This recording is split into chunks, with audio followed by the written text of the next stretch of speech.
Jova, Home Office is well aware of your academic achievements and obvious talents in the commentaries.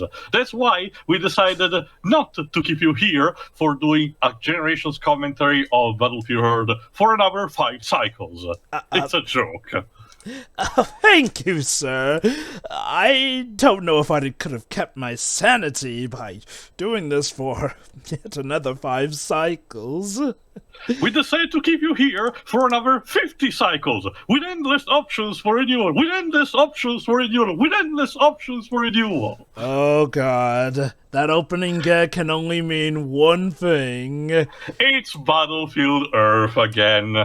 Mind you, just for opening this up, I just released an original commentary just to know, and yeah, we might as well actually do this because original, it's technically fine compared to some of the very old stuff, but it's still a bit of a mess. Jova just drops in for 30 minutes straight or something, like in the first third of the movie. It is one of my okay. Again, it's one of my greatest regrets. This is back Pedro when was apparently more interested in a Porto football soccer match, apparently. We've at least provided some decent trivia, and my jokes were not really that great. Nothing too controversial, surprisingly enough, considering how old our commentary is, but nothing that will be super laugh-worthy. So we might as well take a look again at this marvelous species of a film. Shiroi, again, since you don't know nothing, just to let you know before Jova says more details, but just to let you know what we have to deal with this. This is based on a book that was written by the founder of Scientology. Yep, L. Ron Flipping Hubbard. And believe it or not... Yikes. I can tell you this, however, Shirei, this is not propaganda in disguise. I can tell you that there's no real subliminal message of join Scientology today in this, surprisingly. It's just a bad product. Okay. It's subliminal flashing in the clouds. Keep in mind, though, if you follow Todd in the Shadows, you'll probably be aware that this was not L. Ron Hubbard's only trying to break outside the literature department into other bouts of media. However, Battlefield Earth is definitely the most famous, or should I say, infamous. Like, even fans of the book were divisive at best about this movie. And that's to say nothing about what critics and casual moviegoers had to go to. But before we get to that, let's turn back the clock a bit to way back in the 70s or 80s when this thing was first proposed, because L. Ron Hubbard liked to use big names within the Church of Scientology to get out the message. Now, thankfully, as far as I know, the actual movie itself doesn't have much, if anything, to do with Scientology. However, it was kind of a bit of an issue with Hollywood at the time that, well, this might reflect on Scientology. We don't have time to go into why Scientology is very, very controversial, so I would just suggest looking at videos that are much better qualified to talk about it. All you need to know is essentially that it is problematic enough to have kind of caused its development to be pushed back a lot, even though John Travolta was really big for it. Problem was, the man wasn't exactly on top of the world in the 80s because he kind of had flop after flop. Thankfully, the 90s and a little guy called Quentin Tarantino really helped his career. Face Off did not do his career any bad favors either. I mean, Face Off's a bit goofy, but it was still pretty much a high, big budget winner here. So finally, John Travolta had enough pull to essentially control this film, and unfortunately, it's alleged that David Miscavige, the infamous leader of the Church of Scientology, influenced quite a lot of Travolta's decision-making during the production. Of course, he threw him under the bus when the film bombed. But, this film did not just bomb. This film was kind of used as a money laundering scheme. You might have heard goody. You might have heard that this movie was done on a budget of $75 million. Not so. The FBI kind of had a segment where they were looking into independent film companies. Mind you, this is released by Franchise Pictures, the same wonderful folks who gave us the absolute wonderful film of Ballistic X vs. Sever, one of the rare movies to get a 0% on Rotten Tomatoes. So yeah, and it turns out Franchise Pictures may have said that this movie cost more than it actually did. Because in actuality, it only cost $44 million. And That's because Luis mentioned it, I think, in the first time we recorded this. Apparently, they tried to do a bit of a loop with some of the German distribution marketing companies, but unlike with Uwe Boll, in this case, the Germans actually caught up with this loophole in time and effectively sued the company, making it going bankrupt. I think it was in 2005. Or something. So this movie yeah. is a creator killer in many ways.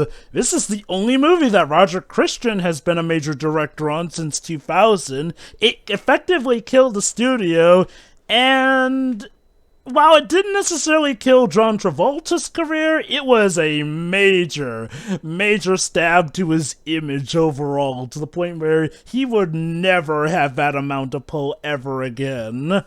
But it gets even better because the screenwriter, I'll just say this, you know that name, J.D. Shapiro? Yeah, don't blame this guy. Even though he's probably the one who took this movie's loss the best, to the point where he personally showed up at the 2009 Razzies to accept this movie winning Worst Movie of the Decade. Essentially, he was the first screenwriter who actually, did try, and I do mean he was actively trying, to make Battlefield Earth work for the film industry here. For reference, he was one of the major screenwriters for Robin Hood Men in Tights, so this guy knows about comedy.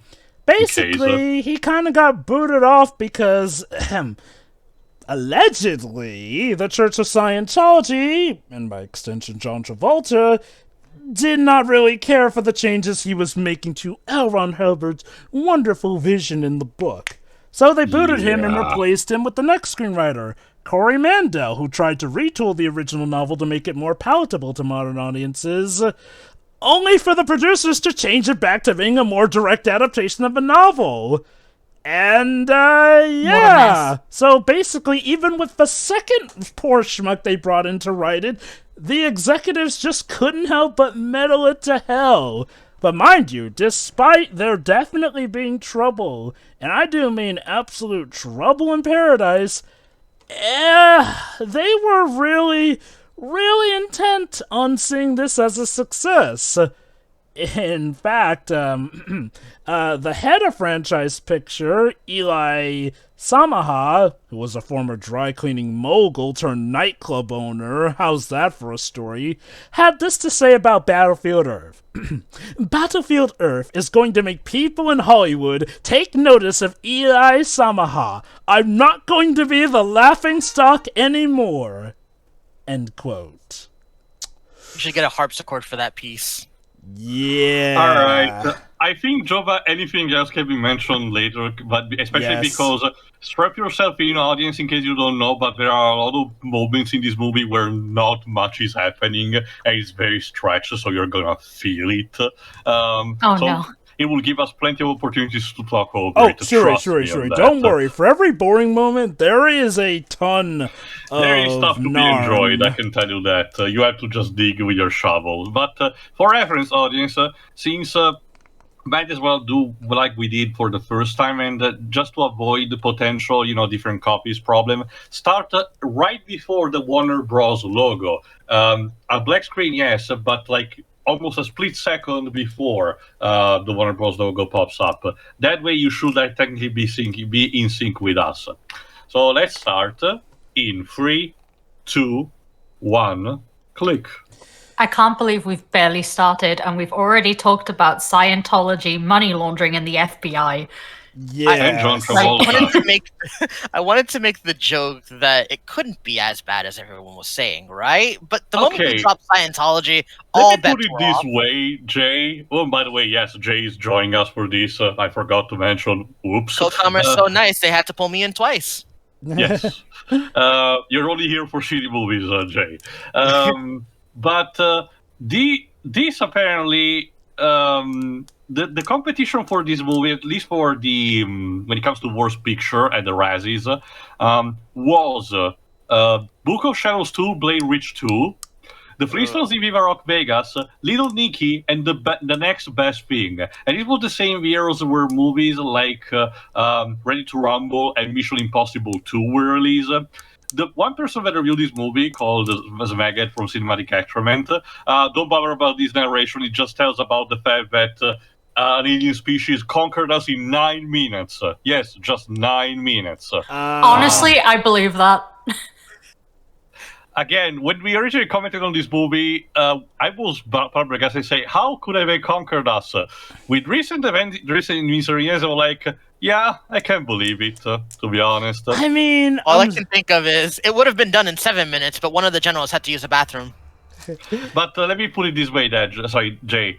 With all the movies that I mentioned, that reviewer that I mentioned, which has a tendency of arguing with the decision that the Razzies did say, he said that, yeah, they kind of had the right call when it comes to this particular year where Battlefield Earth is just that bad. Yeah. I can't imagine a film critic having problems with the Razzies of all awards. Oh, he kind of made it kind of a point. He told that what he calls the project is in going chronological order, in which reviewing each year's worst picture winner and arguing in case if they did the right choice or not. I forgot. What was his call with Battlefield Earth? I haven't seen his second look video. Like I just said, he believes the Razzies made the right call. Yeah, and for good reason. And keep in mind, it had some steep competition, and yet, for almost every award that it was nominated for, it won. Except for Forrest Whitaker as Worst Supporting Actor. Which, and you to know be what? honest, yes, Forrest Whitaker is probably the best pick in this movie. This movie won Worst Picture, Worst Director for Roger Christian, Worst Actor for John Travolta. Yes, John Travolta is counted as the main actor for this movie, even though he doesn't even play our main hero. Worst Supporting Actor for Barry Pepper, who actually does play the main character. So I'd wonder if this may have been John Travolta's ego asking for top billing. Worst Supporting Actress for Kelly Preston. Worst screenplay for Corey Mendel and J.D. Shapiro. And again, kudos to J.D. Shapiro for being a very good sport on all this, because it really is not his fault, even though his name is still kept on the title. All this. Shiroi, you might notice that the camera is just a bit tilted. Just a bit. Apparently the entire movie is like this.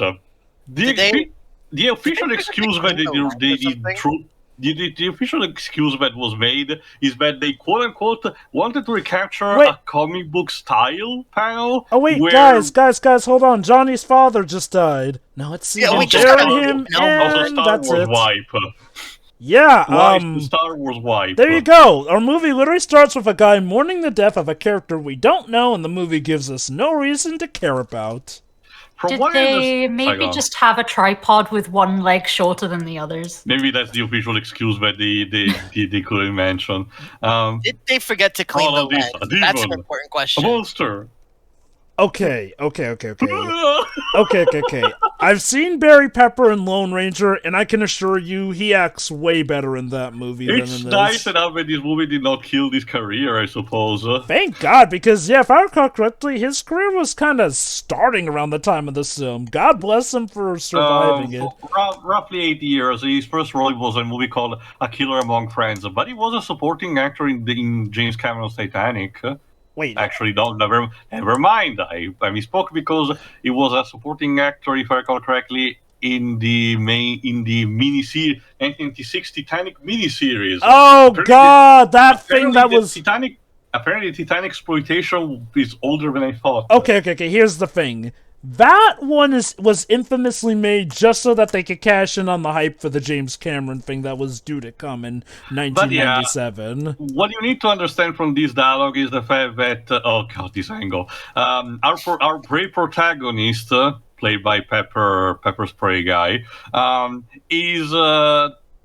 he wants to actually search the supposed demons that run here. Again, as the narration said, these aliens called Psychlons arrived on Earth in the year 2000, basically conquered us in 9 minutes, and now 1,000 years have passed since then. So it's a premise similar to stuff like, as I mentioned in the original commentary, like say something similar to Horizon Zero Dawn, where humanity is restarting from scratch, but there's some technology abound. Okay, all joking aside, I do call bullcrap still on the whole 9 minutes fight, not just for the fact that, well, okay, even in 2000, which was apparently when the Psychlos, as the opening narration calls, the alien species took us over, even with technology in the 2000s, one could argue that we put up a better fight. But you know what? Let's say, for the sake of argument, that the aliens were just that dang awesome. Ricola.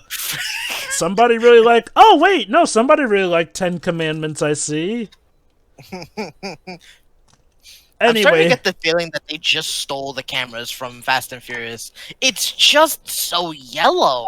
Okay, so basically, right. Roger Christian in the DVD commentary did give a reason for why the movie is constantly shot at a Dutch angle.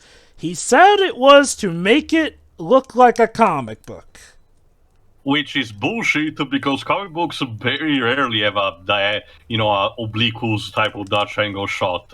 Again, when in 2003 Ang Lee Hulk movie as more of an excuse to represent comic book panels in these scenes than this, you have a problem. And that movie literally has Hulk cartoonishly jumping from movie panel to movie panel. Yeah. Also, yes, they found this particular beast, which turns out to be some weird particular, statue. Also, I love how the horse, despite getting spooked, just got up and is A-okay fine now. Anyone he looked like it hurt. Trust this me. was a mini golf club. Let me tell you this. Anyone who's had experience with a horse can let you know how tough those guys can be to calm down when they so much as fall down, let alone get spooked. But nope, that horse is just chilling fine. That horse must have seen things out here. It's like the horse in Plague Tale, the only one doing anything right. I swear I saw this actor somewhere else. I know that I mentioned this in the original commentary too, but I swear I saw this guy somewhere else. I think it's Kim Coates. So, Shiroi, this is your first time seeing this movie. What are your thoughts on the filming? I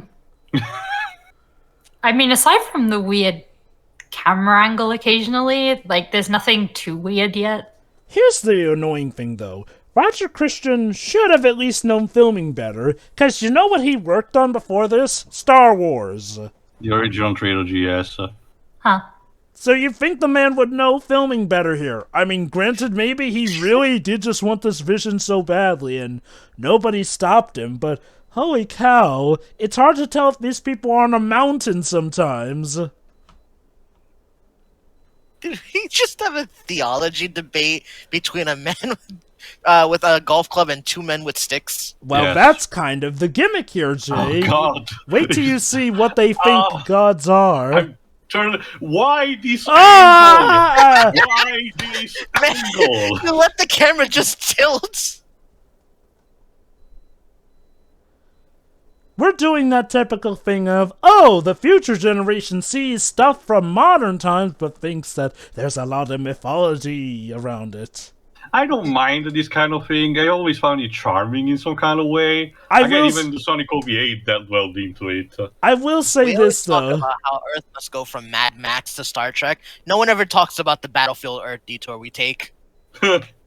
I will say this, though. It is a bit of a missed opportunity that most of the statues that they think are gods that were frozen as punishments aren't, iconic logos or characters. Seriously, imagine the funny stuff that could have been there with that.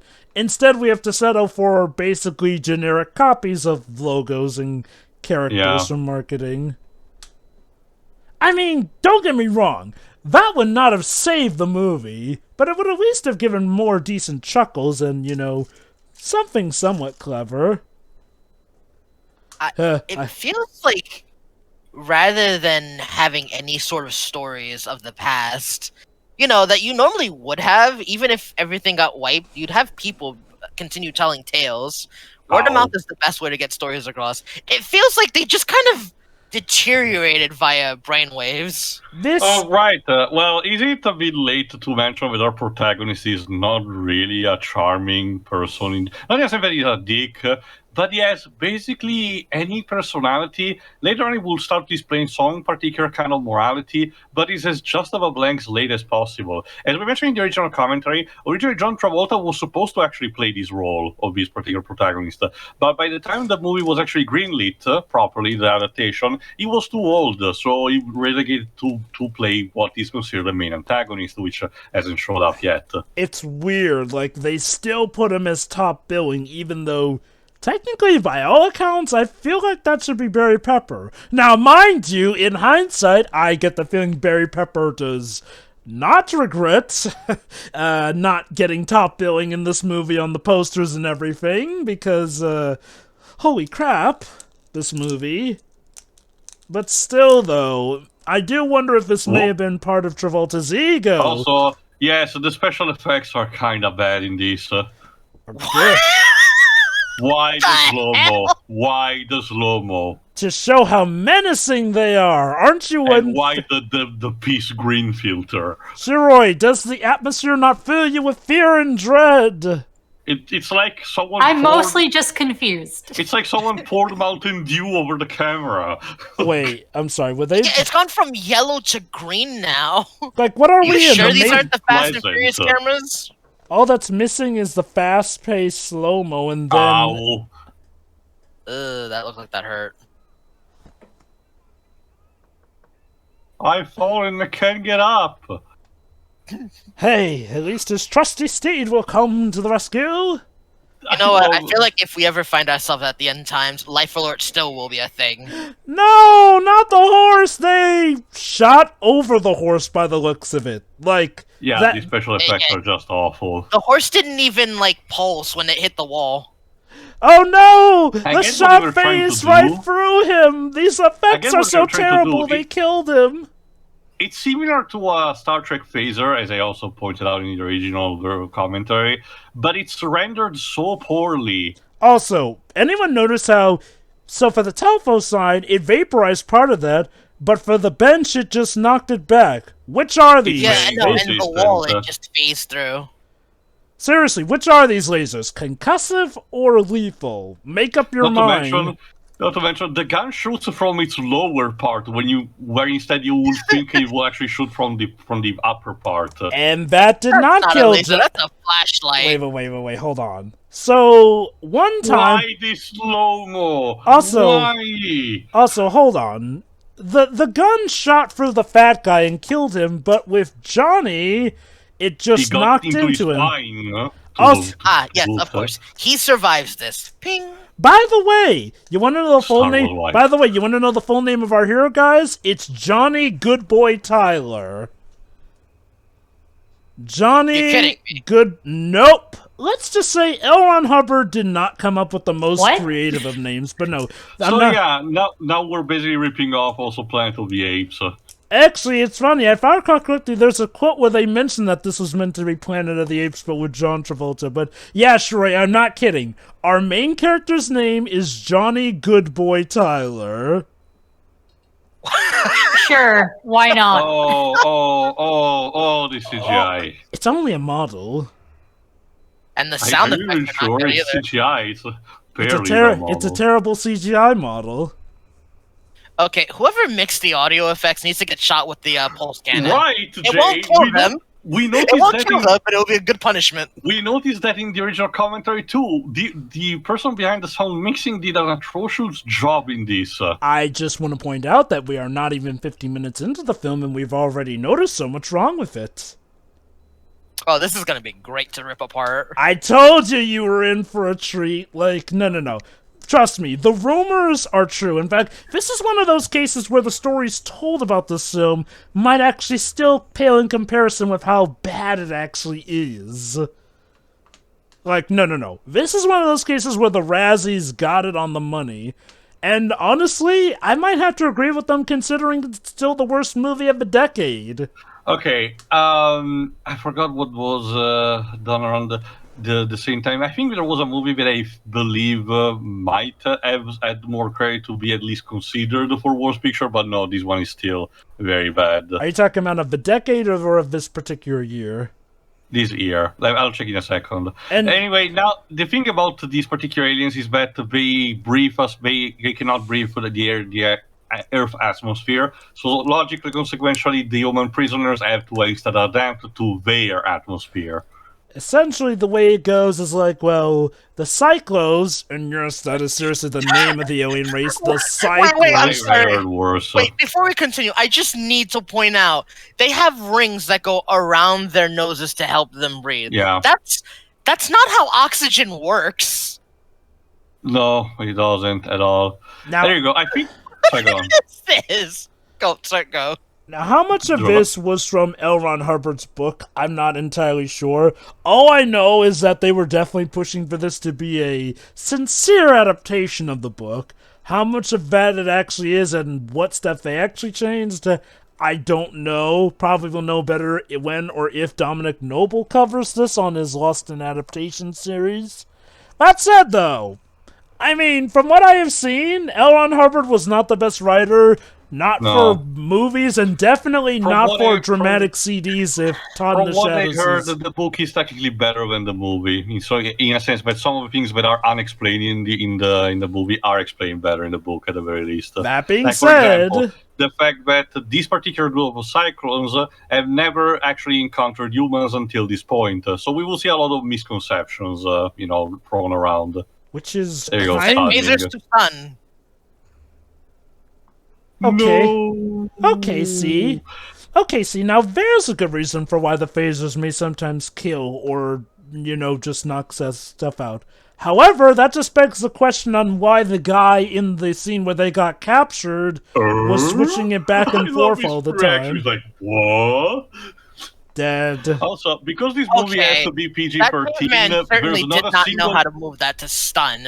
Also, because this movie is PG-13, there's not a single droplet of blood spilled, if I recall correctly. Every time a character gets injured or killed, you don't really see. And there he is, John Travolta as Turl. Also, yeah, we gotta talk about the designs for the Psychos here. They look They're on like stilts, by the way. they look like Klingons. And they're on stilts. This is why the actors had real trouble actually moving and acting properly. Also, apparently these Klingons went to Jamaica and really enjoyed the heritage there, because what the heck is going on with those They dreadlocks? compensated by, flattening their foreheads. Forrest, what are you doing here? And mind you, Forrest himself wondered that too. See, John Travolta apparently loved this movie. Forrest has gone on to say that he absolutely regretted being in this movie. Now I can tell you this: on an ironical level, John Travolta is the best thing in the movie. Yes. Because he takes it's not like he takes the movie too seriously, but kind of the opposite. Oh, wait, what's he this? enjoys his role. He literally gives the human who just shot someone a gun.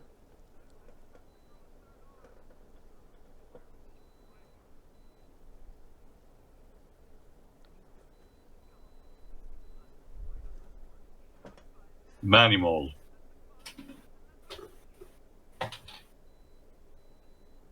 He literally points out the problem with this, and yet this dumbass runs with it. There you go, bonk. Ding. So now I know Shot what by you're- man animal. So now Turtle has a confirmation that this particular human, seems to be intelligent enough to actually shoot multiple times. So does he actually take it seriously as a predator, or at least tries to kill him immediately to prevent that? No. Screw that noise, we got a wipe transition to do. Also, that's rude. Come on. Don't hit the camera. Dramatic washing scene. They really intended You for will this. not wash us. They really intended for this to be taken so gosh dang seriously. By the way, I Kira, feel like they just stole the design from the Primoids in Doctor Who. Yes, dear. you might have figured it out already from the few scenes we already got, but our very already scarce presence of female characters do not really have much of a presence in the movie, and as you can imagine, they all exist to be the love interests of respective characters. Okay, to be fair, they're pretty much like most other villagers in here who aren't Johnny. I Basically, think there is at least a best friend, a couple of these people. But again, our Johnny Be Good wannabe here, manages to find what is clearly the designed love interest, and she has literally no personality whatsoever. honestly, to be fair Did they to just burn her, a I don't silver feel dollar? like, honestly, if your name ain't Johnny or Turl or Curl, you don't really have any personality in this Carlo, picture. remember the guy played by Kim Coates, which has been shown from the beginning. Honestly, I kind of forget he's even a factor in this movie. He But stays till the very end. I forgot if he dies or not, but yeah. Anyway, this is slightly important because it showcases that the Psychlons have this technology of teleporting people and objects from their home planet. I feel like I should be hearing the TARDIS noises right now.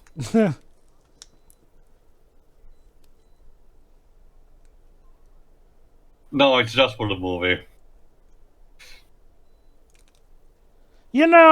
For people who supposedly took over the world, these guys don't really know much about it. And I get it. It's a subsection left on this Earth. But supposedly they've been conquering us for 1,000 years. Let me just say, the movie does not showcase that well. It makes it kind of look like this is the only remaining colony of the Cyclones, Which, like, if that's One the of the case... complaints. which reeks of local author that only cares about the continent where they live. In a sense, well, if it's an American author, everything happens only in America. We don't know what's happening in the rest of the world. Oh. If it's from for Europe, it's like that instead. Oh, and by the way, the Cyclones love to laugh a lot. Although that's a thing, Tia, we have... Well, okay, actually, no, we do forget which country this is in, but... Honestly... That doesn't even seem to matter much. Oh god, that's it's the this thing. scene. I mean, they did Yeah, say it was hold in on. Denver. This also too. Ha! It's funny. Never Oh my seen God. that joke before.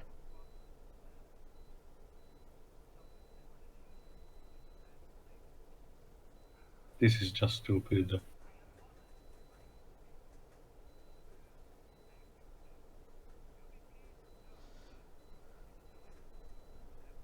Actually, don't know who this actor is, but they too also enjoy a bit too much of a role. At least they're having fun. They must have to, given Oh, all here the... we go. I just want to preface this by the fact that this is what you're about to hear and see. This is the way the movie is actually edited. The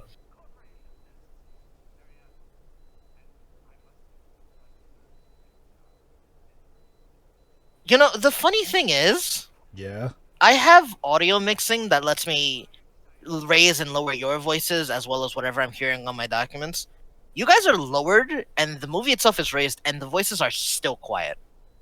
All right, here we go.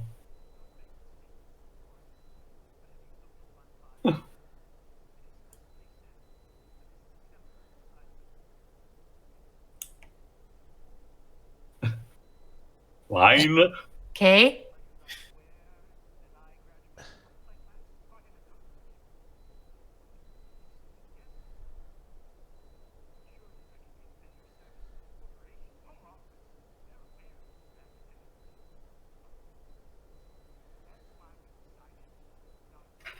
Oh, that's nice.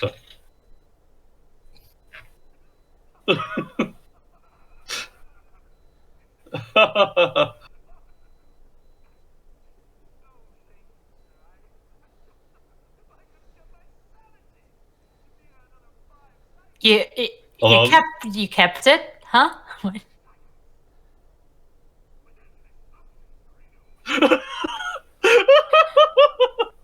Me, whenever I try to apply for a job in the field I graduated in. I get what the movie was trying to do. The thing that, echoes through the mind to showcase the gravity of it, but it treats it like a fucking cartoon. Like, okay, also, editing 101 when it comes to the audio stuff, he doesn't sound like he's properly echoing. It literally just sounds like the actor is repeating the line.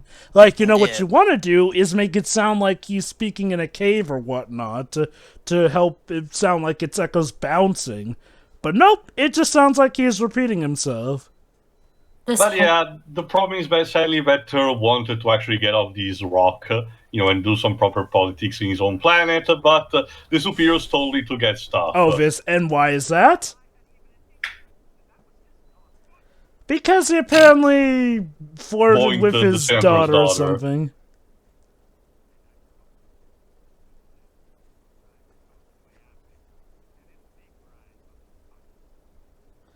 Now, you're probably wondering, what more will we find out about this? Nothing. I can't tell... Oh, sorry, go on, Shirley. I'm sorry, it just comes to my... go ahead, yeah. The overall presentation of this reminds me of, like, an early BBC sci-fi thing. That's why I've been quoting Doctor Who over here. It kind of reminds me also of something from the Sci-Fi Channel. By the way, we only get a few shots of the own planet of the Psychlons, and it's... while a bit cool in terms of, it's a bit generic. It's basically generic metropolitan sci-fi, Blade Runner-esque city. But it doesn't say interrupt this movie to bring you Ratchet and Clank. God damn it. We don't see much of it. We don't see its internals and everything. We only see it very briefly, like this. Prepare for the highlight of the movie. Also, you were telling me those pegs on on their noses were supposed to help them breathe. Yes apparently. It's really stupid. Alright, prepare because John Travolta is about to chew the scenery. Now, John Travolta apparently enjoyed his time on this film, but part of me does wonder if they were having troubles and he was just really channeling how he felt about it, because holy cow, this scene. Maybe he's actually getting drunk here. Yeah, maybe. I wonder. No matter how far you go, no matter how distant here you we travel, everyone drinks Mountain Dew.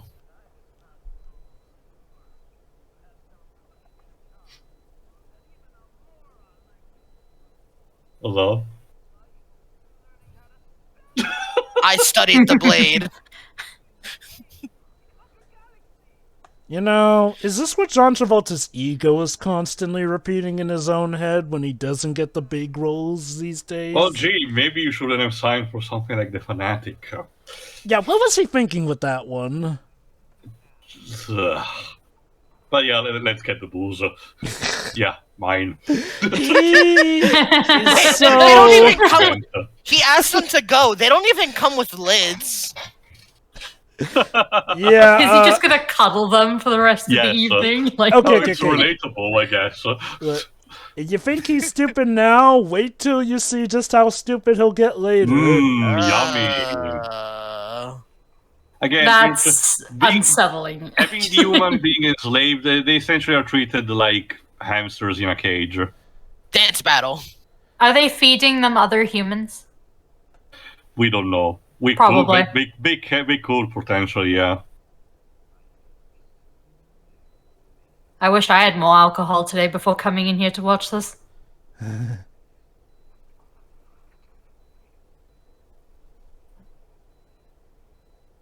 He's called a greener because he's apparently one of those people who believes that the grass is greener. Our protagonist tries to have this morality of becoming essentially the John Connor of his universe, but he has so little charisma.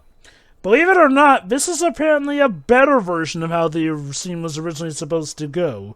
Originally, how it was going to go was just going to be he beats the guy and then gives him food, but Barry Pepper argued that just so too cliched. So in this case, they do something a little bit different. So I've already noticed something. The costume design is kind of awful because I genuinely can't tell our hero from our villain. I know, right? It also doesn't help by the color scheme overall of the movie. Too much green, grays, and browns. Insert Fast and Furious joke here for the third time. He gets to eat, yeah, but a bit too much in it. So what, did our guy win, or...? Yeah, he won. Alright, cool. Okay, cool. But don't worry, he didn't kill him. I know I'm saying this after nearly killing a guy for food, but it's to prove a point. Honey, what's the matter? You haven't touched your shark curry at all. But yeah, from now on we all eat at the same time. Yeah, all of us should just eat at the same time. I mean, Again, they're trying to play him so much to be like John Connor, to say that this is the new leader figure that will lead humanity, the scattered remnants of humanity against their invaders. Star Wars wipe. I wonder if this guy was meant to be a self-insert for L. Ron Hubbard back when he first made the book. A lot of authors tends to do that. Again, the Tom Hanks' character, I keep forgetting what he's supposed to be called, the professor, in Dan Brown's book, is clearly a self-insert for him. I don't know what that is.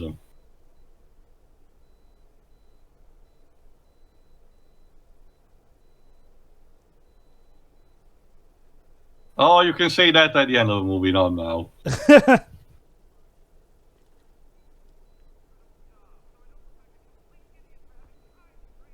Oh, no. Don't worry. You look like a complete idiot all on your own. To be fair, I can't tell this complete idiot from the other Also, complete this idiots. editing, they did not allow pauses between the John Travolta's deliveries. Just immediately skip to the next line. Yeah, and by the way, it will be showcased properly more later, but Psychlons have this weird technology where instead of having proper cameras, they have these devices that shoot a sequence of photos in rapid succession and then they look at that. They literally shoot still photos. May I remind you, this movie was released in 2000. By the year 2000, we had motion cameras, we had security cameras, yet this advanced race has just drones that take still images. Like, I guess points for originality, but all the same, that's a very fallible way to easily have your security system circumvented.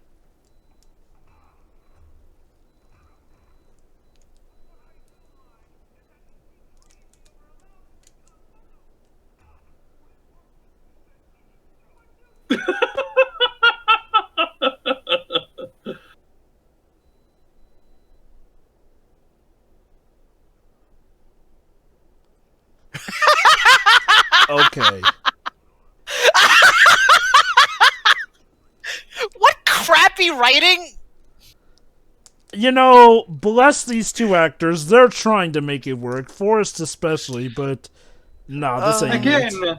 Again, I appreciate that the Razzies did not actually made Forrest win, the award for worst supporting actor, because at least he's genuinely trying decently enough. Probably the unironically best thing in the movie. Let me put it like this. Forrest is kind of like on the opposite spectrum of John Travolta. Like, they're both trying, but in different ways. Forrest is trying, but you can tell the struggle underneath. He is trying to make the best of a dialogue. John Travolta is trying in the sense that he genuinely believes that this dialogue is amazing, and he is running wild with it. And speaking of John Travolta, this here is Charles's girlfriend, who is played by John Travolta's actual wife.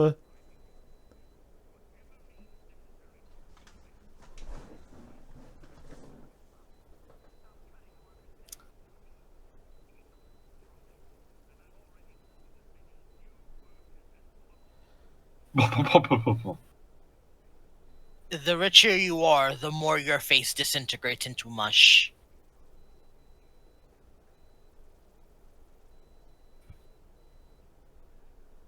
Oh? Yeah, apparently 1,000 years and the Psychlons only are actually pondering the question of now. We did, yeah, maybe we can have the humans actually being used as a labor force. And yet he's laughed at this. Like, not for nothing, my dudes, you conquered the humans and you just stick them in cages? Like, shoot, at that point, why not just let them roam free? They clearly don't really care about whatever it is you're mining. Oh, right. So apparently this is considered essentially massaging, just having, female cycles just gently stroking their heads. Ugh.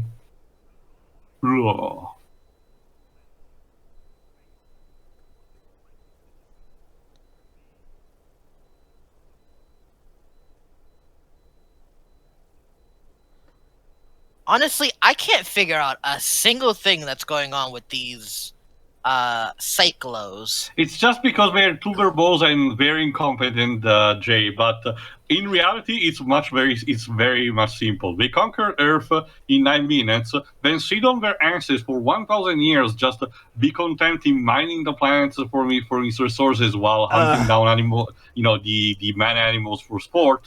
Ow. That's just. Sorry, go on. That's just the thing. They're not after just any resources on the planet. Yeah, They're again, specific. it will become more relevant later. Also, the CGI is terrible. If I recall correctly, I think the movie actually does mention what they're after in regards. Yeah, but in case you missed that, I guess we might as well wait for the movie to bring it back up. Again, trust me, what they're actually mining just adds to the stupidity of the plot. Yeah.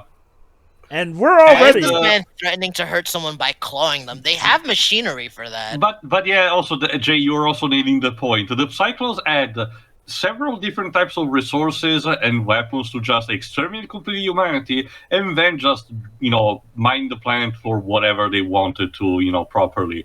And yet, not only they didn't do, they just were contented to hunt down humans for sport and nothing more, not even properly killing them, just hunting them for sport like that. And showcased incompetency after incompetency. And it's not really given a good excuse on why they're doing this, like their internal politics and such. It's not like there's a faction want to sabotage them from the inside. It just feels odd and contrived. Well, that went great. Okay, we have shown these Psychlos aiming their guns at people at a constant, and more often than not, the camera will just collect the top half of the gun.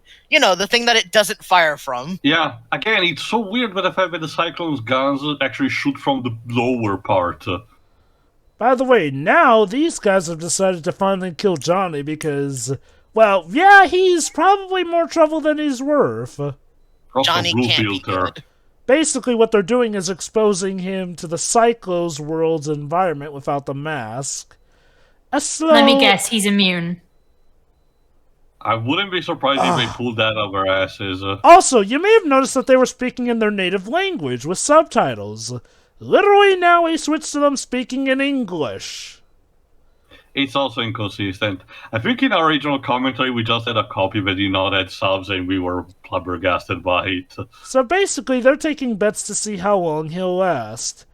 But of course, they don't monitor him because there's no way the man animal will survive. One of the key problems of these movies is that they severely underestimate severely underestimate the defending value of both our protagonists and the humans that they have.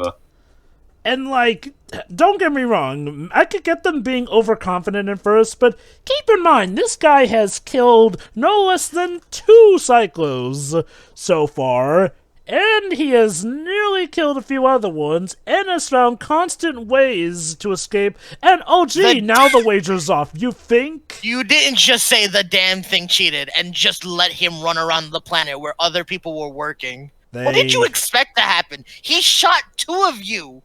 And broke free!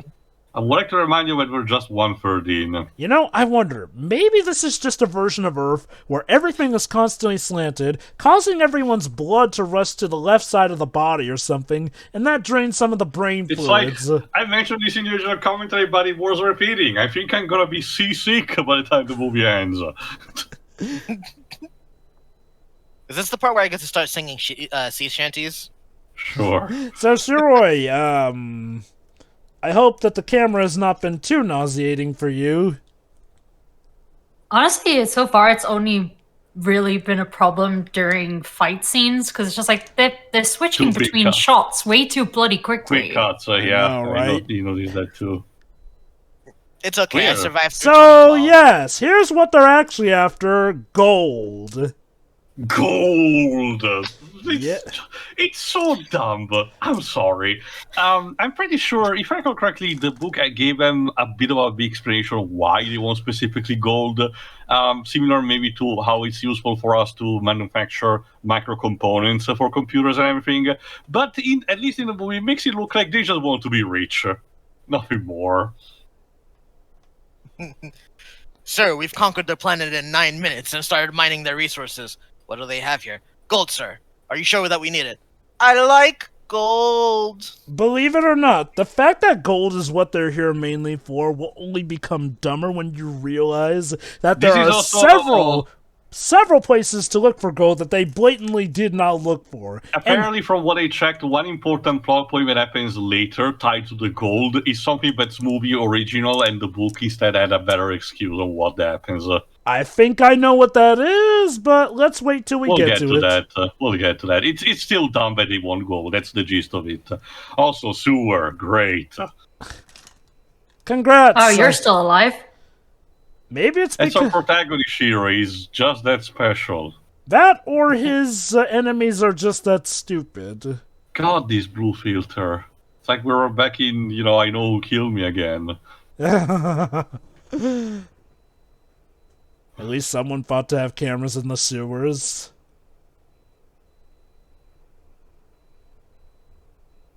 Shit. By the way, might as well mention the score since we haven't yet. It's done by someone called Elia Kmiral, I think that's how it's pronounced. This was relatively early on, in his career, a Czech composer. He did also stuff like the 2003 Wrong Turn movie, which is bad. The Death of Ian Stone, which is not great anyway. Some of the Pulse movies. Piranha 3DD. Oh my god. Why are you screaming? Your entire human race has been enslaved. Well, that's the thing. He came from one of the tribes who don't know that the human What? race is enslaved. Wait, Yeah, what? that's the thing. What just happened? Turles has followed our protagonist, and he thinks he can actually be useful. Yeah, the guy who has killed 2 Psychos and constantly escapes. Yeah, that's the guy I want to teach all to help me. Probably Oh just some- my god. Okay, so this is stupid. The Psychos don't know what we as a human race would like to eat. They have Got had... something delicious specifically that they can use to bribe us into work. They have had us apparently conquered for 1,000 years. Yeah. And they cannot fathom that. Yeah, apparently there's this huge thing, which I think was also in the book, that the Psychlons never actually bother to learn stuff about human culture, even on a basis level. Like, you think of a cookbook, something, it's just as the word to describe the recipe of something. You also get visual information through images. So you think logical conclusions that in 1,000 years, a Psychlon would have stumbled upon one of these and saw what generally humans make. And if All they... right, in their defense, if I were to have conquered the planet in 9 minutes, I probably wouldn't bother learning about their species as well.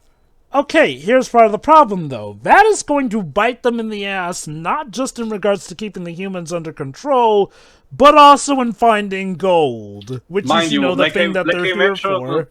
Like I mentioned earlier on, it might be possible that the Cyclones actually do know, because it's mentioned specifically in the book that this group that is currently, supervising Earth with endless options for renewable, is actually a bunch of newbies who don't know nothing and don't care about Earth. So it makes sense why they'd be so flabbergasted about their culture. Basically, Turl's plan was to leave these 3 humans out and then constantly monitor them, see what they'll eat, and assume that that's their favorite food. Poor rats. No man-animal doesn't prefer its rat uncooked. Well, gee, Turl, it's almost like you left these guys out with limited options. It's called basic Totally. survival, you dolts. The leader of the pack eats first. What are you going... Wow, you really... I don't think this is just a failure in not studying human history. I don't think you have a study of your own animals. Apparently, they do not Hello. study their own animals, but yeah.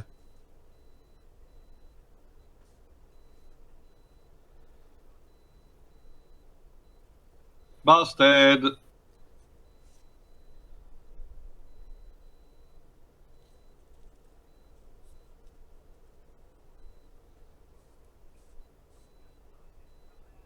again, there's this constant under-evaluation. They say, oh, he's just a bird animal. They don't know jack shit, when they're clearly showcasing that they know stuff. You know, say what you will about us humans, but we often tend to recognize and respect when a certain animal acts more intelligently than we would initially expect. Again, if you've seen any video on YouTube, you should know that you should not give any weapon to a chimp whatsoever. Because they Yes. start killing people with that. And don't Yeah. even get me started on ants. Like, a lot of people theorize that if we gave ants the ability to operate any bout of military technology, they could frickin' annihilate the planet with their mindsets. Give an ant a tiny knife. Reminds we'll me run that Colorado that I think way. it was a Fairly Odd Parent episode where, because of a chain of reaction, the cockroaches start being self-aware and they start developing nuclear bombs, so they can be the only ones left on the planet. Yeah, again, for everyone who talks about how humans are the only ones wrecking the environment, no. We are not alone. Animals can be just as much, if not bigger dicks than us. The less said about dolphins, the better. Oh god, the green screen. This is bad. I would have found it hysterical if he jumped and just landed on the ship. What's with these facial expressions? I don't know, Sherry. I guess they thought that the more they overact, the more genius this movie will be somehow? Didn't work, but... they tried. Alright, let me check in the meantime where this David was Cage filmed. gets his inspiration from movies like these. Oh my god, you're probably right. It was mostly filmed in Canada, which makes sense considering it's basically cheap going there. Again, Fox loved to do it. So you brought them back? Again, they try to do this sociological experiment to see what they like to eat, in what ways, and they can choose how to exploit them. No, I understand that, but one of them specifically found your cameras, destroyed them, and led the trio to an escape. And you brought that one in particular back. Oh, Jay, wait till you see what Tro has in mind for that particular man-animal. Uh-oh. Now, you think maybe he's gonna kill and choke him. No, actually. If anything, he's going to do the next thing to rewarding him. Spin. Spin to win. Just watch. I was expecting a lobotomy.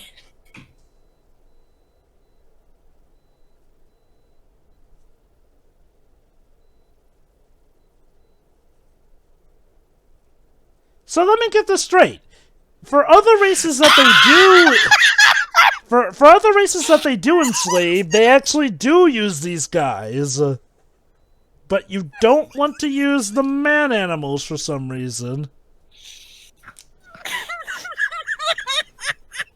Jay, it's gonna get worse, I should probably warn you.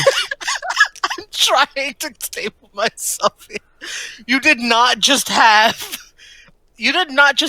a deceased species explain to them that I died and this is my life story. No, it gets Instead of just getting right to work. It gets even better. The Cycles are literally now beaming Johnny with the ability to speak their language and know everything about the Cycles, their world, and their history, so that they can understand them. So, let me just recap. These guys don't know a thing about humans' work, but they clearly have a device that could have allowed us to speak with them just fine. Why the slow-mo? I know Kung Fu.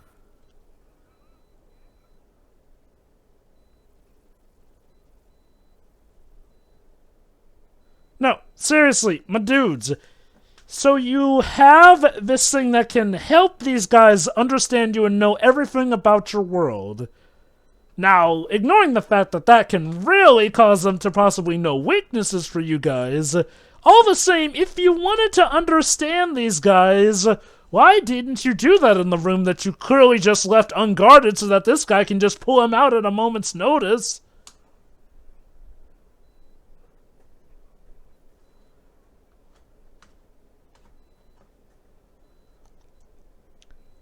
Where's the Phil Collins? Wait, Phil Collins? Oh my I feel, gosh. yeah, they've just stolen Tarzan and reoriented it into a sci-fi movie. Reminder that this movie was actually sold as Planet of the Apes with John Travolta by the head of Franchise Pictures. Oh, that's horrible. So, I mean, it is the smartest move to sit right back in the chair so you can keep learning. again, But at the same time, I just want to remind you that that A Cycle is willingly doing this so that it'll make him a better servant. And you know what? He kind of does have some logic there. Obviously, a servant that can understand you better will respond better. That said, you really gave him something that tells him everything about the Psychlos? sorry, man, I'd stare at you the same way if you gave me math.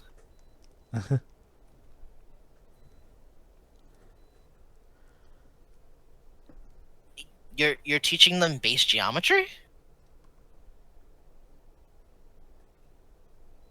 Euclidean geometry, specifically. Wait, no, hang on. But still How- geometry. I mean, I get it. These people have become subhuman, so they need to be retaught. But you've just tossed them the basis for geometry and the atomic composition of water. Now, don't you see? This is geometry as told by the Psychlos, so it's scientific, weird, alien. Yeah, about as alien as a first grade report card. Yeah.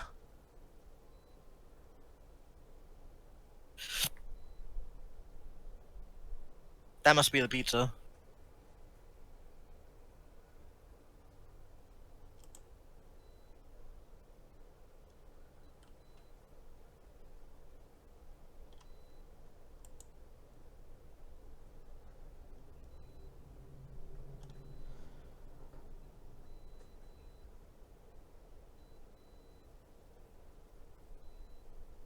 I honestly have to wonder how Turo thought that teaching this more on everything about the cycle language to the point where he can read okay, you know what? You want to teach him the language, that's fine. But why would you leave instructions like that just around for him to read? Because Again, these are the guys who supposedly took over humanity for 1,000 years, folks. That worked! Try the numbers backwards. Okay. Genius! Have I mentioned that I'm this sorry, movie... I still can't get over the fact that they've just stolen Gallifreyan as their writing language. Have I mentioned that this movie is dumb? Yes. Yeah. Don't kind of worry. gathered that one. Guess what? It's gonna get dumber. Yeah. Oh boy, and But oh, Star Wars wipe. Again, it's also the pace is a constant problem in this. oh right, you're still in this movie. Ricola again. Yes, we already did this. Seeing, you'd think that with all that is happening now, we should be approaching the climax. But again, we're not even halfway Oh, through. the horse. What only... do you mean this horse is still alive? The horse had to go back to give the message, I guess. Like seriously, how did that horse know to come back? Horses are actually surprisingly intelligent. What I want to know is, why is that horse not dead? Yeah, seriously, they shot it like it died, but... And if the Psychlos neutralized that, why didn't they also kill it? Or did they just, like, want to let it go? That was probably the extent of the personality of that character. Like I said, this movie it shows around the age it was made, and also from what kind of opera it was taken. That's not... Stop shoving Eat the rat in his mouth! John Travolta compels you to eat the mouse! It eats the mouse inside my hand, or else it gets the hose again! Hey, Trill, did you That's ever... basically what's happening here. I love how Trill never considers that maybe he's being played for a fool. Okay.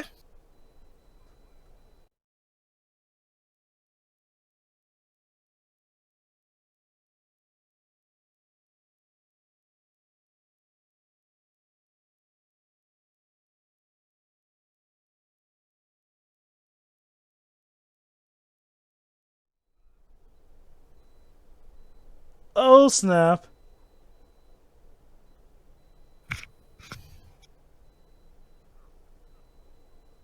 Your mom.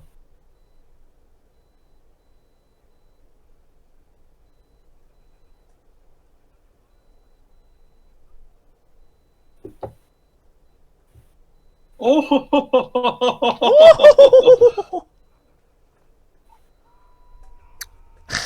That battle cry. Shit. Oh my Did you forget god. to- How did you forget to load it? Actually, this is one moment. One moment where the cycles weren't dum-dums. Listen.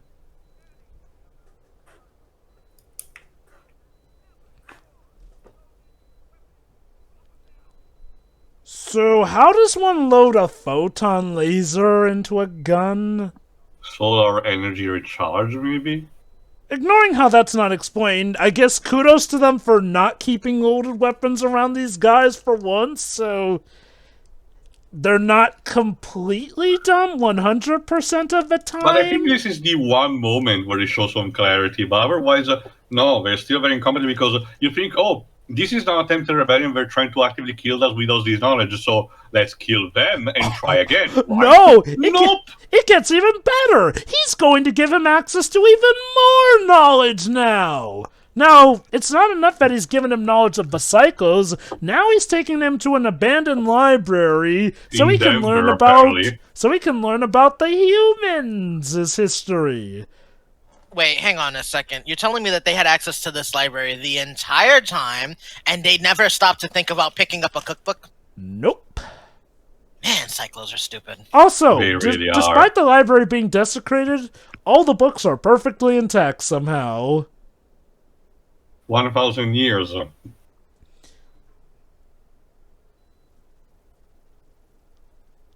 Again, I'm having a much harder and harder time believing that.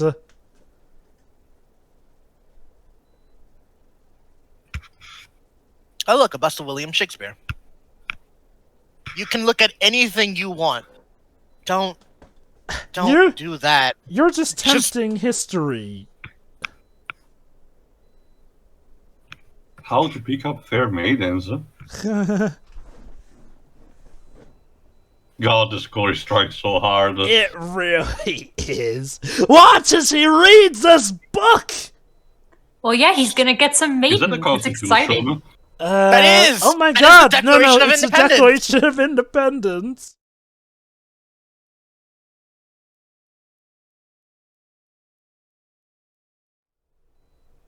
Wait. Why was he reading the Declaration backwards? He maybe thought it was a manga. Oh god, I was just about to. Star Wars: The Empire Strikes Back. Oh, this will never help me.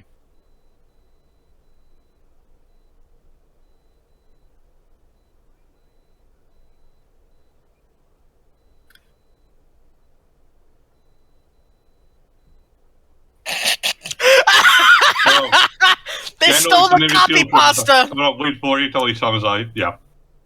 Yeah.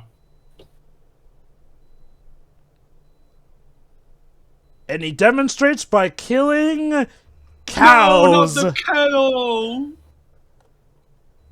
Oh, He's not even killing them, he's just shooting the legs off of them.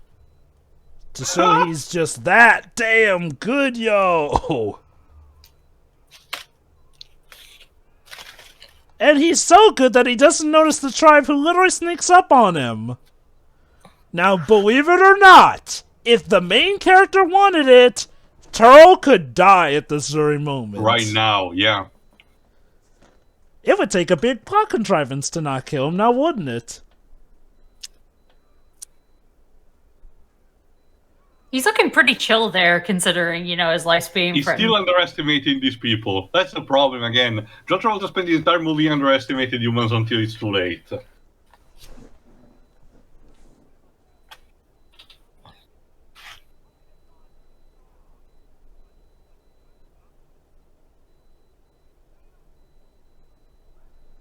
Look at this guy who's now gonna revolutionize the entire haven't you human just- race. Why haven't you just taken the gun back at this point? Because he's surrounded. Again, I don't know if it was a thing in the book, but again, considering the author, I am damn shocked they did not manage to sneak in Scientology propaganda into this. They could have easily do it. Hey, I guess it's because Scientology, even back then, had a big stigma. Bad reputation. And apparently, the guy in charge of Franchise Picture had to constantly, in his words, as he quoted, he said he got around the negative factor of a Scientology connection by the simple expedient of yelling at everyone, "This is a science fiction film starring John Travolta," again and again. So yeah, again, the bright plan of this new leader of humanity, Johnny B. Good, the guy, is to not kill Terror on the spot, because this will essentially be allow the human race on the long run to actually properly form a resistance. It's still very dumb. I'm sorry. So keep in mind, all Turl has to do now to end this nightmare is just kill Johnny. Not just that. I do see what was going on. He was speaking that... in English to the others and then referred to his language to pretend like he was on their side again. See, but here's the thing. The other Psychlons also severely underestimate the human race. So if they found him dead, they could easily believe it could have been an accident, that he tripped over his gun or some shit like that. But Johnny's girlfriend got captured off screen. The girlfriend who we know basically anything about. Again, these personalities, man, non-existent.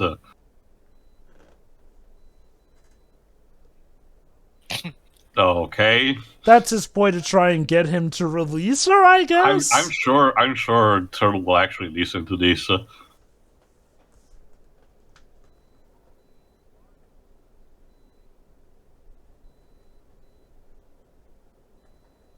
Oops.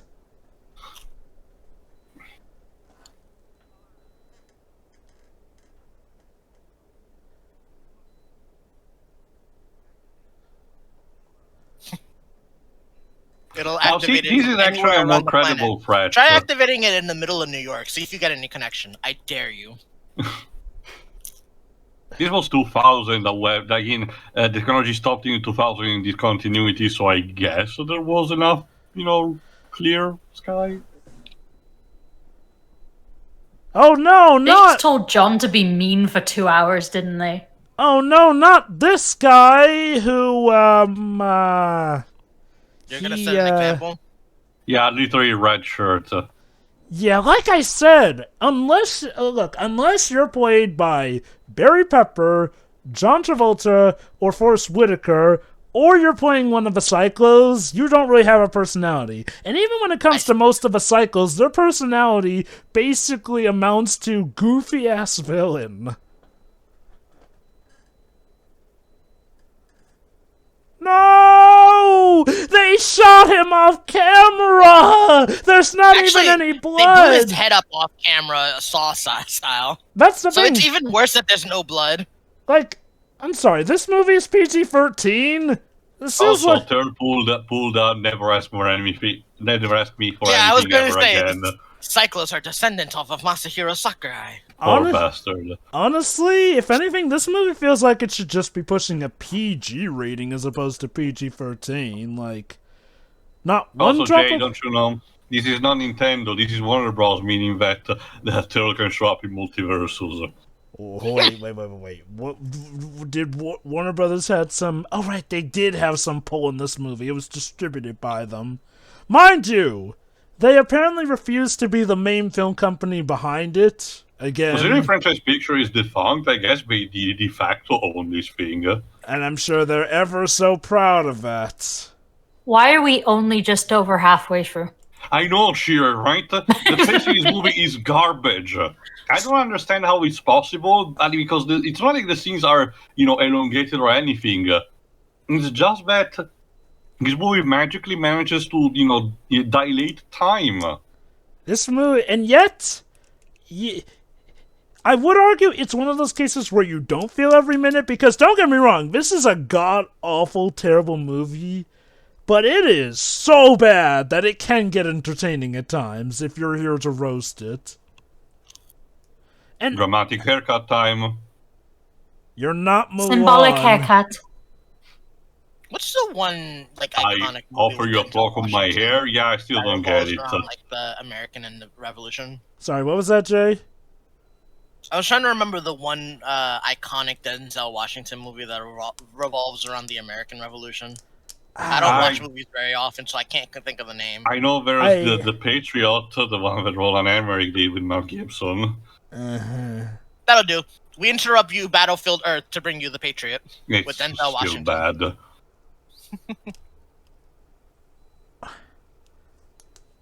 Hey, The sir. score is trying so much. Sir. I just found it was Glory. Hey, sir, our prisoners are clearly revolting. Should we maybe do something about it? No, no, no. It's just a man-animal thing that they do.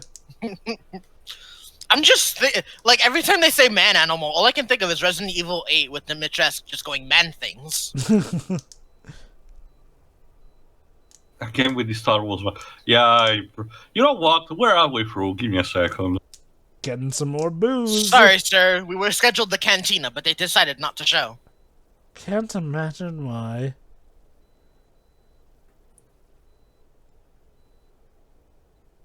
Again, this is Charles's girlfriend, played by his real-life wife. So I guess it's nice that he included his wife in on it?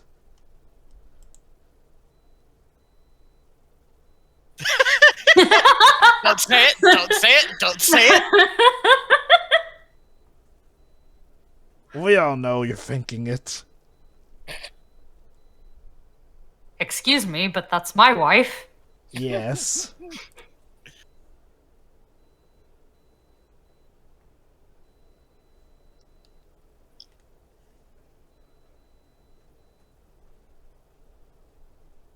Is this them just talking while behind the scenes?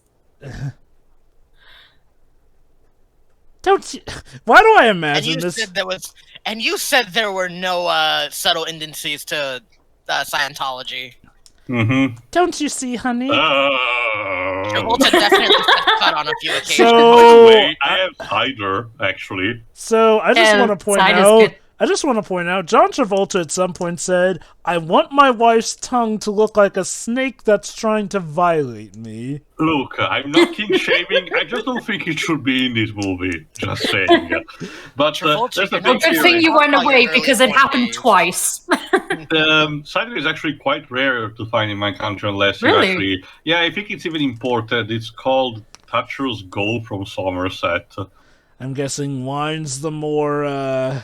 And beer. Yeah. No, we do have cider, but you have to actually have to find it, and it's kind of a bit expensive.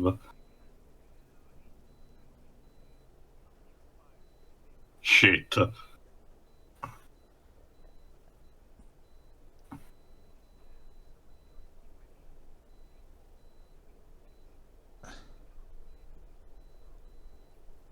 This man called it creative. He called embezzlement creative. Again, kind of ironic given what was going on with this movie and its own money issues.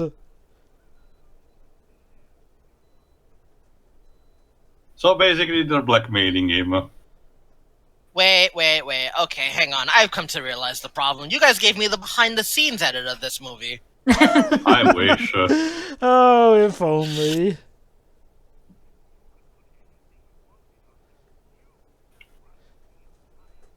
No! Ya think? Spell it out for us. We're dumb. We need to absolutely be told what his plan is. Force. This movie was predicting its Tell Don't Show audience. Only to come to the horrific realization that it doesn't exist. That's You know- not that's one position. You know, Jay, it's funny. I recall a bit from J.D. Shapiro's speech when accepting the Razzie for, worst movie of a decade. I would like to thank the dozens and dozens of people who went to see this movie in theaters. That's the thing. Again, the recouping of this was only 29.7 million, and much like it was eventually with the book, Scientology as a way of actually, supporting en masse a product because the congregations tell to the people to actually go see purchase a product, But it wasn't enough for this, nor with Gotti, apparently, for that matter. Now, this movie at some point had a 0% on Rotten Tomatoes. Apparently, now its current Rotten Tomatoes score is 3%. I think around 10% is fine, because I think there are far worse movies, and the major problem this comes with the pacing to me, because otherwise it will be kind of an enjoyable ride. To be fair, one thing this is terrible. Tio, I didn't know we were playing Galaxy Quest. I think it is Sewer Shark instead. But no, to be fair, when it comes to scores on Rotten Tomatoes, those are based off of how many people actually had a positive review to give, as opposed to, like, a critical score one more average. Time and I blow up your friend. That's motivation. Surely they were expecting this to be so great that it warranted a video game. Bad. This is even worse than New Line Cinema's terrible CGI. Again, when it comes to, if you have any experience with stuff like Spawn, when New Line Cinema fucks up with CGI, they fuck up royally, but this is somehow even worse. Again, were they expecting a video game to be made of this or something? Like, I guess. They definitely wanted to merchandise this shit, franchise this shit. I will mention it in the final thoughts, before final thoughts. But I don't think a game was in development. And mind you, great transition. So they also taught the man-animal how to fly their own ships. Look, again, what could possibly go wrong? Don't get me wrong. I know that we wanted them to actually use humans more, but this is kind of overcompensating because, yes, even if it's just one guy, this is the one guy who has been a constant pain in your sides. That's like if Cortex was training Crash Bandicoot after Crash Bandicoot had foiled his schemes 4 or 5 times. You know, the best part about it is we've already established that they've taken over the race and just ignored the literature. They were having so much trouble with the radiation issue. If they had taken a minute to study, they would have found out about the hazmat suits that we use to avoid radiation. No, that's the thing, Jay. See, apparently their own homeworld has a highly radioactive and explosive environment. Despite the fact that these guys have so many weapons. And yes, this is how they'll be watching them. With a drone that takes still photos.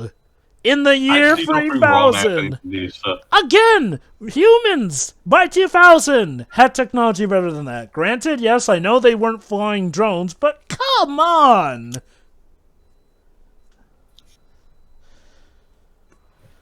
And I know what you're thinking. And no, this is not as dumb as it gets. There still is some more stupid stuff to come. This movie is like the Shangri-La of stupidity.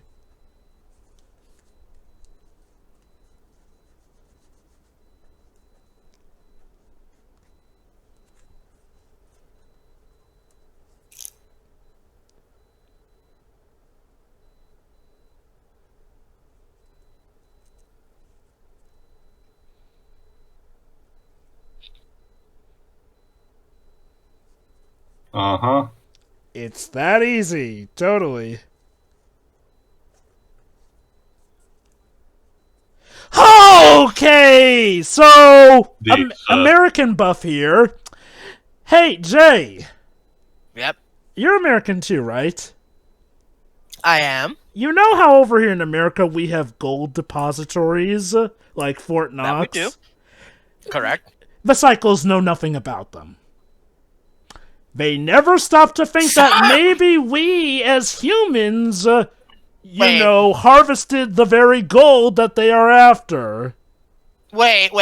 You're telling me that they have machinery that can scan the entire planet for gold veins or precious metals in any particular, and they never stopped and wondered about the giant clumps of precious metal that appear in locations nearby, let's say, Southern Jackson. Okay, to be fair, they apparently don't have devices that can just automatically find gold. However, they never, ever stopped to think that maybe we harvested gold of our own? Like, you're telling me that they've ruled the world for thousands of years and didn't stumble across one single gold depository, let alone Fort Knox, which is literally one of the biggest and most famous gold depositories. That's the thing, Jova. They did it in the book. Because the book specifically mentions that apparently the Psychon did loot the already warehouse stores of the metal located across the world. So in the novels, instead, this group finds instead the gold in an old armored truck we just find out of nowhere. Like, that is still kind of dumb, but not nearly as dumb as this. It's a bit more logical at the very least because it assumes that the Cyclones were not this stupid. Now keep in mind, this movie was pretty much run entirely by John Travolta, and by extension the Church of Scientology, who again, they insisted on making this movie much more faithful to the book. So apparently they were A-okay with this change, which, honestly, if you didn't know that this was different from the book, you'd think L. Ron Hubbard was a freaking idiot. Like... Damn. Just wow. They didn't know about Fort Knox in this movie. Like, it is incredible. Like, I don't care how foreign you are to a planet or whatnot. You don't rule a planet for thousands of years and miss out on several big landmarks like that. You just don't. This is El Dorado all over again. What, that movie? But no, the actual history of El Dorado. Of the CD, yeah. Ah, yeah. Like, so, a quick history lesson. In the areas of Southern America and locations similarly to that, they had a ritual called El Hombre Dorado. They'd take a naked man, put gold powder all over him, and have him go to cleanse for the waters, or something in that regard. Conquistadors overheard this, and were like, oh, we gotta go find the Golden Man. The Golden Man slowly became the City of Gold because they removed the word hombre. See, the kicker about it is, and I'm just abridging this violently, they were after gold so heavily, they found veins of platinum and threw it out, not knowing what it was. oh, Yeah, I can believe that. absolute irony, but yeah. I'm starting to get the idea that the Psychlos probably could work on platinum reserves as well, and are just ignoring it too. Well, again, the thing is, as far as this movie goes, we don't know why they want gold. We don't know if it's for monetary value, and, they consider platinum worthless. Maybe platinum is common on their world or something. We don't know. We just know that gold is pretty much the means to all their ends. What's the reason? Does the book explain it better to you? I think it does, but it's never, as far as I searched, it's not stated properly. Again, I can't believe it's some similar use to us, like manufacturing macro components for stuff like chips, computer chips. But again, for the purpose of a movie, they make it sound like we were just wanted to be rich. Also, another thing different in the book. Now, again, our protagonist is leading our humans to actually salvage actual human military equipment in order to actually fight the Cyclones at the right time. Problem. This goes completely against what the movie has been doing so far. Remember, Third has been, instructing our protagonist into the culture of the Cyclones. I have to point this out. No. This is Fort Hood. No! Here's the problem. Here is the problem. Planes usually come at, something for the Air Force. Fort Hood's an Army base. But it gets even better. They're using something from USMC. That's the Marine Corps. So... I'm an Air Force cadet. I'm now frothing at the mouth just watching this section. So let me get this straight. We have a flight simulator that's from the Marine Corps at an Army base. And again, all of this is movie exclusive, because in the book, they actually do the logical, conclusion to what has been established so far, with the idea that the Johnny B. Good guy here teaches the others how to handle Cyclone stuff, and they ended up turning the Cyclone's weapons and technology over them. Which makes sense, to be honest. Okay, I guess, to be fair, points to L. Ron Hubbard. It does, again, here's the thing, I was led to believe that the Church of Scientology was, intent on keeping this faithful to the book, but it seems like the changes they allowed really just actually make the story worse. And again, if anything, I don't know who was responsible for this particular change, but again, in this movie, it makes it more sound like, oh, see, look at that, our guys are using the true spirits of the humans to fight the alien invader more than anything. It tries to be more patriotic for some reason. Now, mind you, while the book was not nearly as bad, it still is not really good. This movie could end right here if someone grabbed a stick and just hit the front of the missile with it. But Jay, then we wouldn't be able to salvage the rest of the stupidity yet to come. I kid you not. Every time you think this movie has topped itself in stupidity, it goes, hold my beer, and finds a way to dig its grave ever deeper. Warning, yes. Yes, that's what it says. Warning. Warning. Warning? Got it memorized. Thanks, Axel.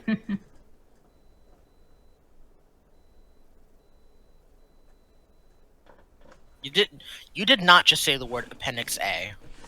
You don't even know what an appendix is. Now, don't you know, Johnny's just that gosh dang special. Don't do that! You're on top of a missile! Just slam the shit out of bed like Phoenix on the desk. Oh. And yet, believe it or Well, not... it's easy. You just slam your hands down. Believe it or not, Jay, that does not blow up in their faces figuratively or literally. Yeah, sorry, I forgot about this. Projector screen. Yeah, it's fun. Oh god! It's the magical moving pictures! Okay, with all due respect, I know nuclear missiles are powerful, but it's been 1,000 years. Wouldn't the materials have possibly have degraded over time? Again, I'm not an expert, but yeah, I think you have a point. Degradation of uranium should be a thing, I think. Appendix A! They found it! Ah. Wonderful, Mickey! Just simply wonderful! He can be taught! The appendixes are a diagram. They're usually the picture portions of your textbooks that you find. They just treated it like they themselves found gold. It's just awful. Again, the special thing about this movie, it takes some concepts that are creative, but it takes a lot of other concepts that you could literally do in your sleep, and yet somehow finds a way to do them as god-awful as possible in each scene. Like, it is not every day you get a movie this consistently stupid, but here you go. I'm sorry, I just stopped and realized what one of the characters are holding. What? Well, to put it simply, they're specifically holding the bomb that the missile activates. Mm-hmm. Why didn't they just leave it in the missile? I think they were supposed to check if it was in good conditions. I guess that was the idea. Also, now Johnny's sporting a cool ponytail. Or a rat tail, I guess. Again, we're gonna need to be the just John in case you Connor got of this confused world. with Fort Knox, Washington. So basically, the humans are gonna go to Fort Knox to make it seem like they've mined gold. Oh, and before you ask, yes, they will come up with a reason for why the gold already comes bricked.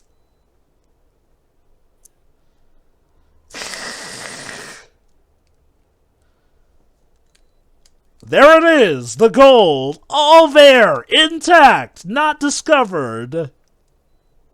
Dusted. By the way, I like that he just used the god glass to clean himself up.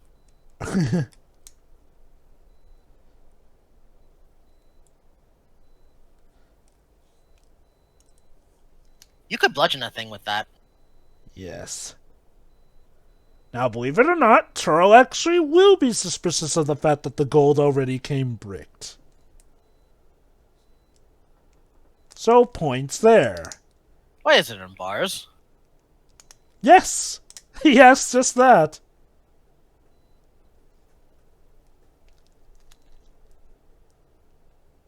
Uh-huh.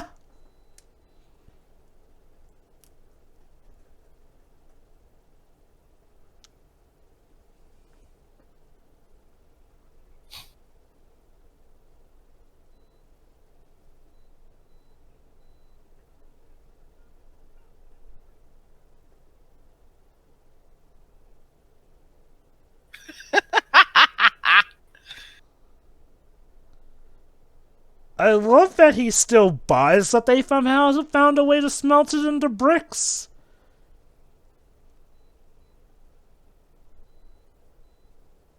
Like, ignoring I the just assumed you didn't want it in raw ore. This works! You didn't even see a smelter! Yeah, like, seriously, what is he assume they smelted it with? Their bare hands? And now we're essentially putting the Cyclones one against each other.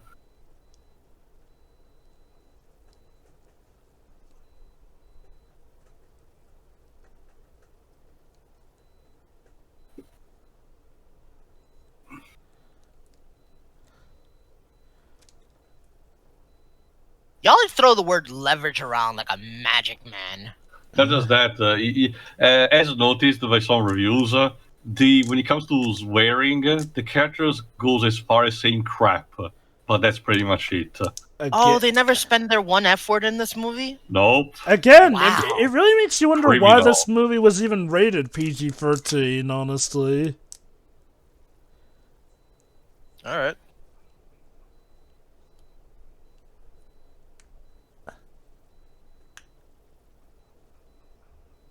So which monkey man has it, huh? I have it. No, I have it. No, I have it. I'm Spartacus. No, I'm Spartacus. Oh, Captain, my Captain. Oh, Captain, my Captain. Well, duh.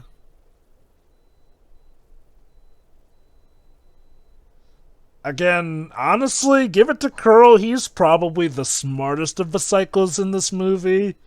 Trust me, that'll even come to a point by the end. No, you didn't. What?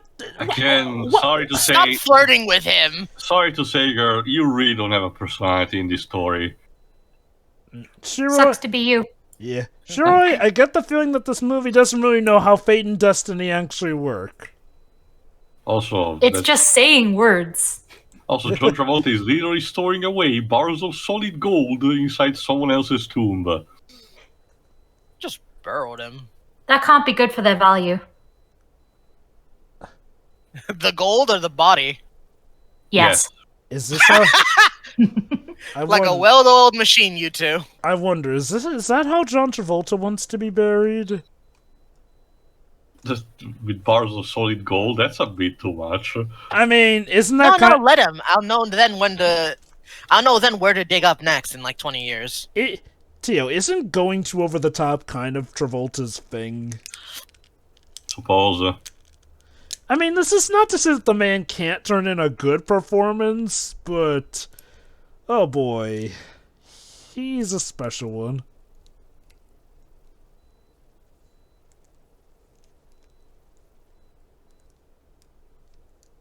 Man, they have some fantastic camera angles. Why didn't they use it for the real movie? Ouch!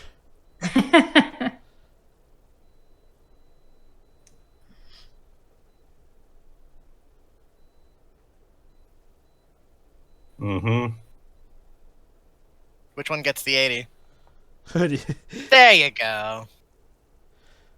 I'll give Forrest Whitaker this. He is definitely given the acting bit his all. And I'll give him That he credit. is. I'll give him credit. Probably the best interactions are with Forrest Whitaker and John Travolta. Battlefield Earth's word of the day: leverage.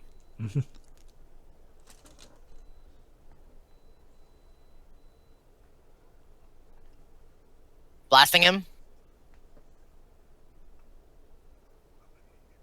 Ah,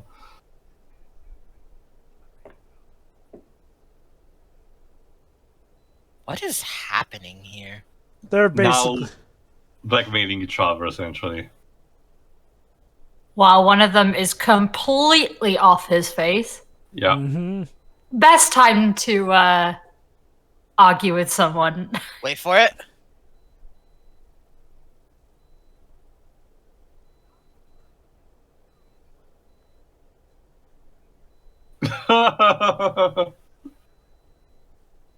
John, you're going off script. Shit. You should have given it to the mechanic.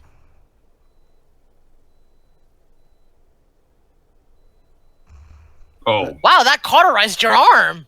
That's because it's another thing that the movie doesn't explain. Apparently, Psychlons are kind of like the Mechians, in the sense they can regenerate limbs. This is why blowing them off doesn't really seem to phase them much. Oh my god, yeah, that's definitely a book exclusive thing, never mentioned in the movie. Like, dang. You really did just shrug it off, too. Yeah. Aw, that's gonna take 9 hours. Oh wait, to this get bit. back. And now it's time for the big climatic showdown. About fucking time. Now I just want to remind you that according to the Psychlos, against our measly technology, they beat us in 9 minutes. Just remember that for later. Maybe all the good ones are dead. It is 1,000 Essentially, years. Who knows? one thing that they want to do, as mentioned by the plans, is blowing the dome so the Cyclones can actually, suffocate from the lack of atmosphere unless we have their breathing apparatus. And another is use their teleported technology to send a nuclear device back on their home planet so they can wipe out the entire race in one fell swoop. I do find Wait a minute. I thought you said that they don't store loaded weapons. That man grabbed a loaded weapon.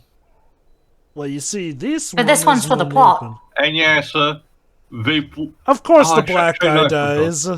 I thought they were gonna pull the you hear the shot, but it's someone else shooting the other off screen. Cliché. Oh, the Hans, the Hans? What? Sorry. The Han, little shot first thing, huh? Oh wait, Kinda, this bit, sorta. watch this. Oh yeah. Yes, Right. they're moving fast, and by moving fast, I mean walking slowly. They're taking a Sunday stroll. Like, holy cow, did you even read the script there, guys? I feel like, because it's been so long and they have such a, a massive superiority complex, they felt like they didn't have to, try to be smart, so they just think, everything will just go well for them. Ah yes, yet another movie that wanted to cash in on the Matrix craze. Hey, for all you future warlords out there ready to conquer space, keep this in mind. If you go to a planet and you conquer it and you find out they have a book, read it. Seriously. This is a Because these people PSA are for clearly- future invaders of what Or not if to do. you truly also believe, if you're also really that high and mighty, and you believe that the other super civilizations are not even worth to be, proper worker until way later on, commit to being evil and just to use a quote, re-educate the entire population into the fucking soil. Yeah. Sorry, you were saying, Jay? No, I got through my point pretty easily. Oh, okay. Look, if Oh, your wait. species knows how to write, teach them to photosynthesize. If you get what I mean. Yeah. Based Riot! in this fight What? I'm sorry, did a bicycle wheel just shatter freaking solid Yes, glass? apparently.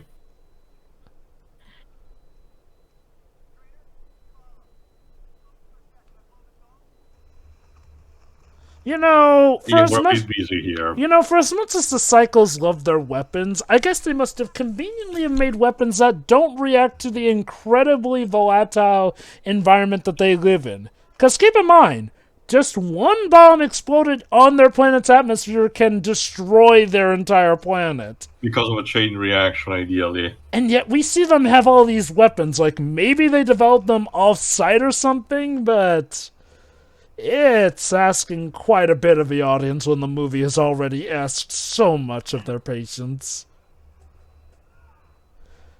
Taste the stick!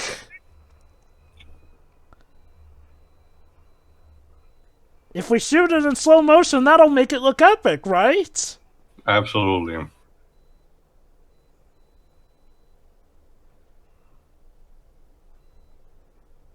Shit.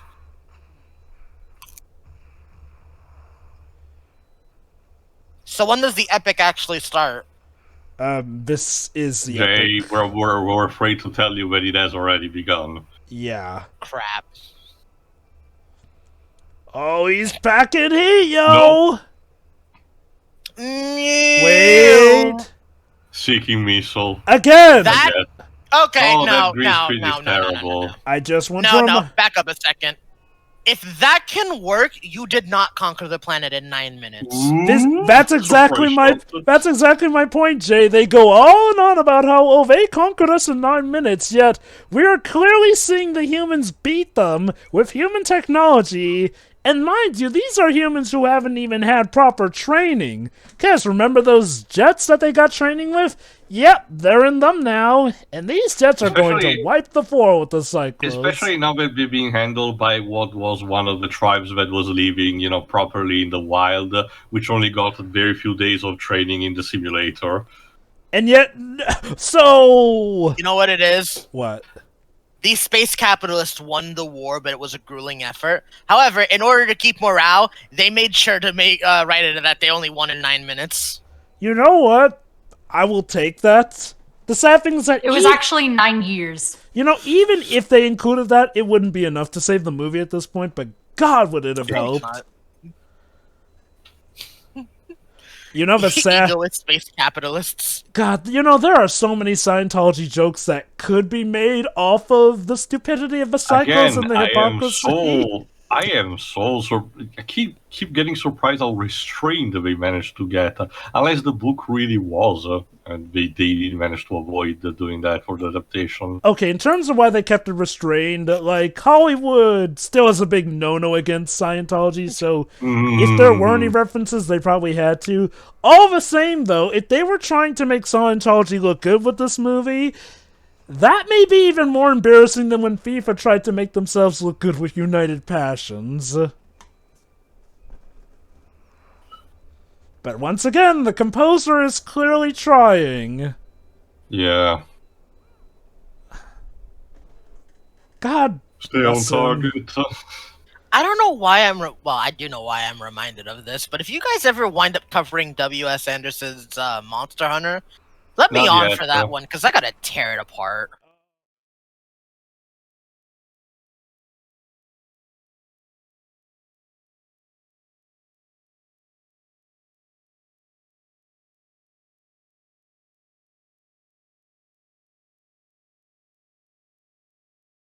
Sorry, the only reason I bring it up, because all I can think of is America struggling against giant monsters. Because that's what all this is. Yeah. The sad thing... Matter of fact, the imagine if the Cyclones only conquered America, and the rest of the country was just like, The rest nah, of the man, they'll world, be yeah. fine. Give them a few years.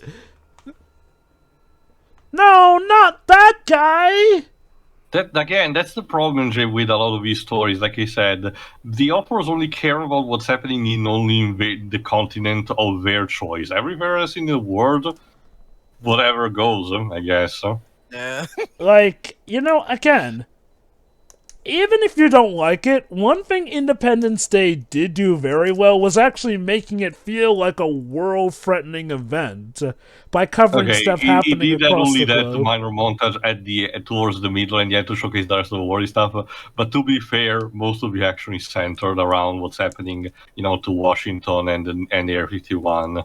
Well, no. To be fair, we do have that bit where the characters have to make their way to each other. I'll admit a lot of that does take place in America, but even still...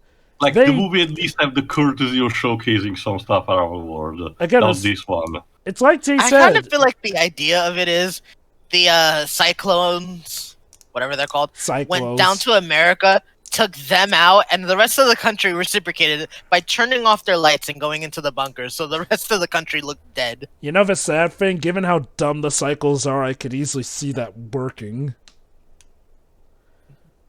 The rest of the planet has been abandoned. The only native species were here in this set of countries. Wow, that really worked. You think we should offer some aid to the Americans? Nah, they'll be fine. So watch as Johnny Goodboy Tyler enacts his final gambit. Uh-oh.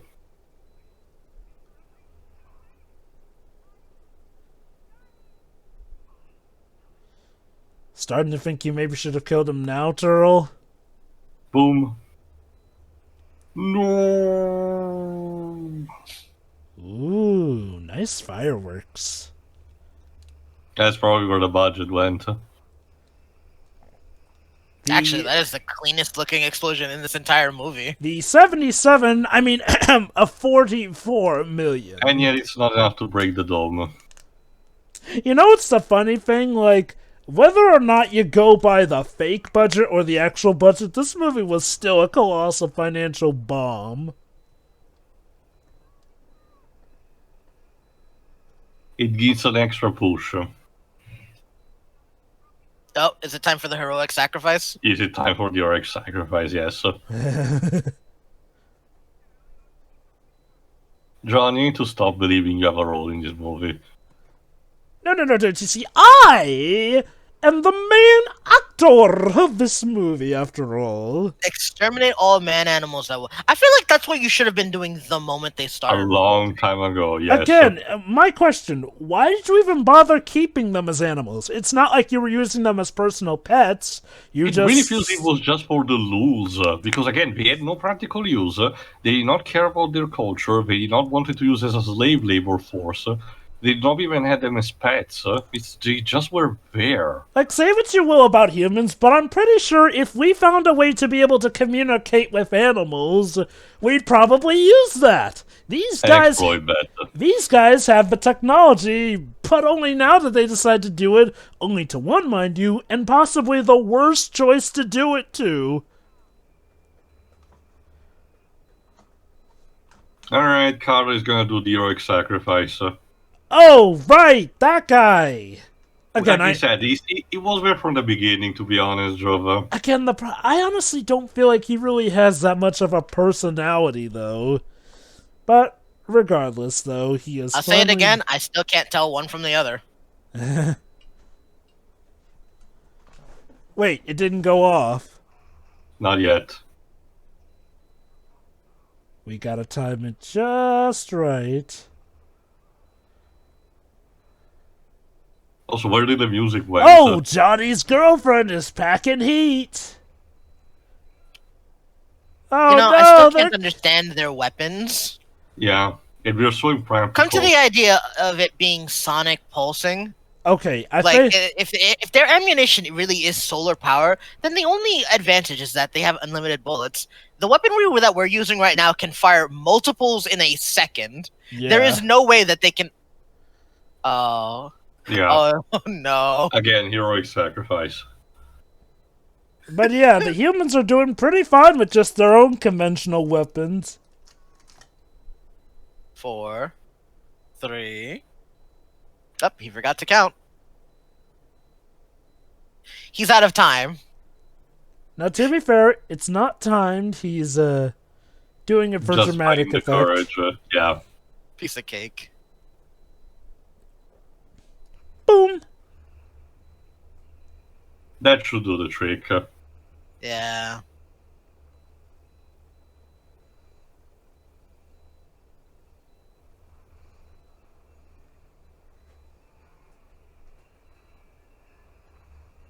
Oh, there's a score.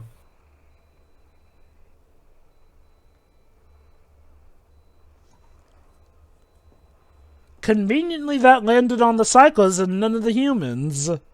Yes. It's going to land only on the Psychlos from here on out. Again, with our measly technology, we only lasted 9 minutes. Now, what is our measly technology not only takes out the Psychlos on Earth, but is about to kill all the Psychlos on their home planet, too. In less than 9 minutes, quite possibly, of screen I'm time. pretty sure someone died from the broken glass. Bye, everybody.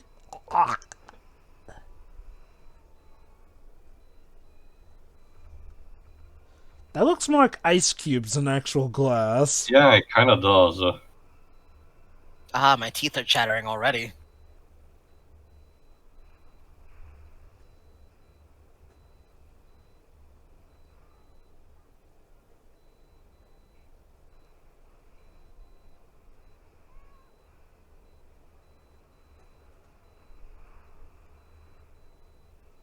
She survives that. This is still going, by the way, with those terrible effects. How are these two buildings in the front not dropped yet? Good structuring. But there you go, the dome is collapsed. Partially. what's enough to actually re-equilibrate the atmosphere. So now you're going to re-teleport. Yep. Now remember, Johnny still has the collar bomb that he took off his girlfriend's neck.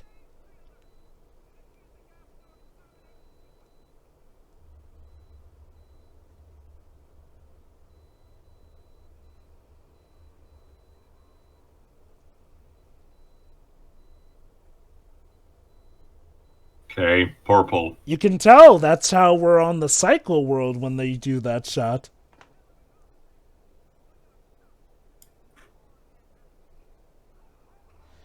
Okay. He blatantly just stuck the collar bomb onto Turles' arm. Turles should notice this. I repeat, Turles should notice this. Whoopsie! There you go. Bye, maid. Again, he should notice that that is on his arm. Wait till you see what he does. Even with the slow-mo, it's hard to Wait, tell hang what's on a going second. on. You definitely should note that by now. No. Trust me, the absolute crowning moment of stupidity is yet to occur, Jay. His ego is too big for him to notice anything else.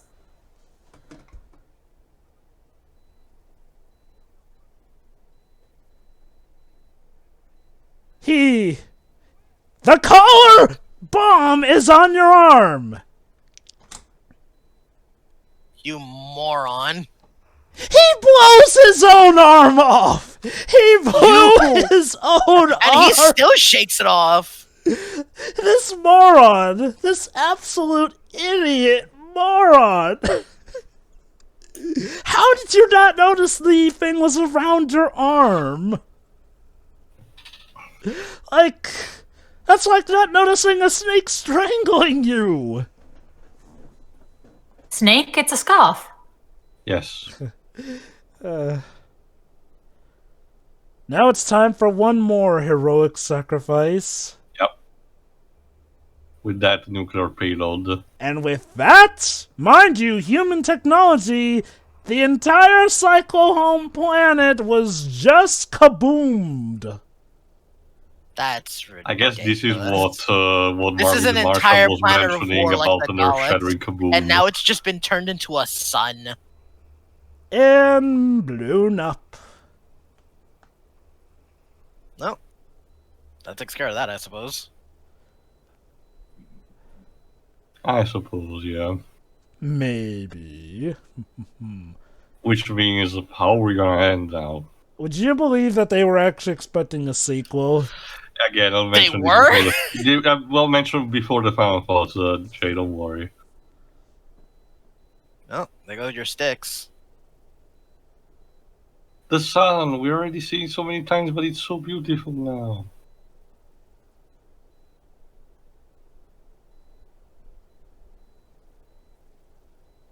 I guess that was a character arc of his? I wouldn't know. Not really. It was kind of friendly from the start. So why are they acting suppose. like it was a big shock that he came through?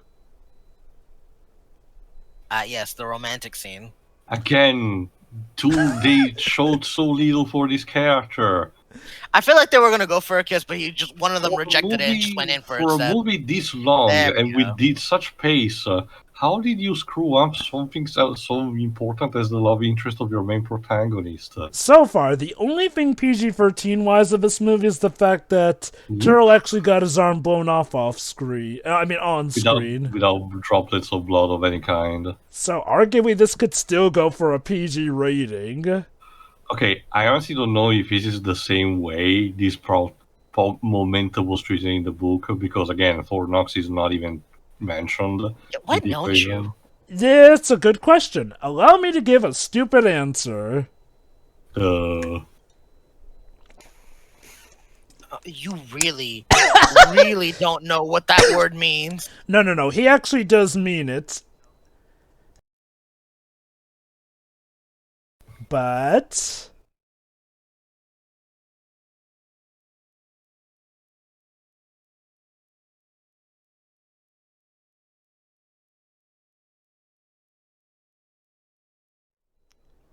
So instead, they'll want to kill you and us. Really. Why is this a good plan?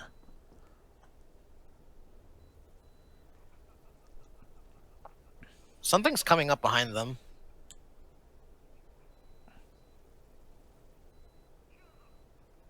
Oh, it's you! Mate.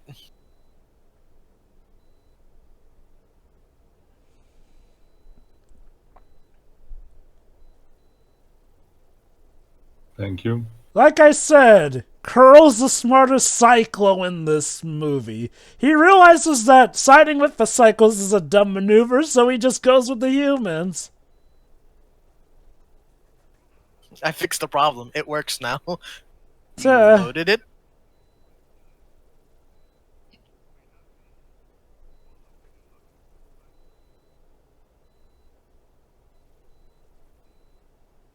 oh, absolute irony upon irony! He is surrounded by the very gold that he wants!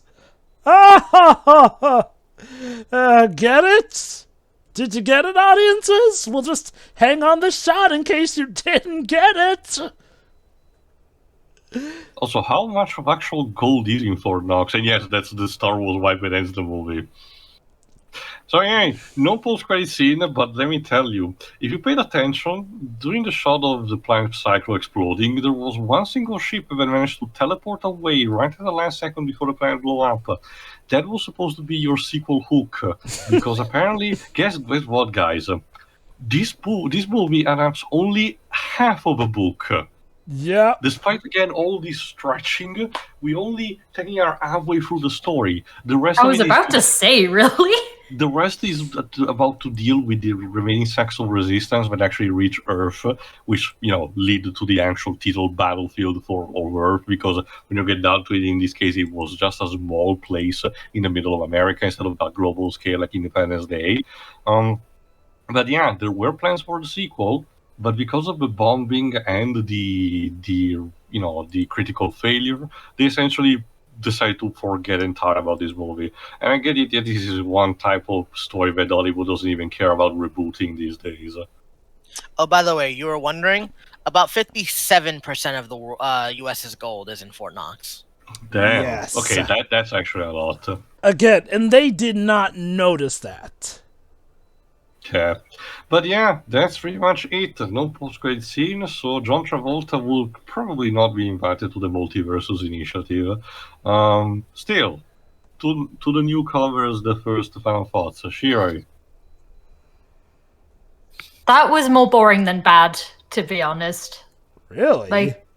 Yeah, a lot of the really bad parts were more so with the directing than anything. It was just all over the place, either too slow or too fast. And I'm not even talking about the scenes that, were deliberately slowed down, Matrix styles. Just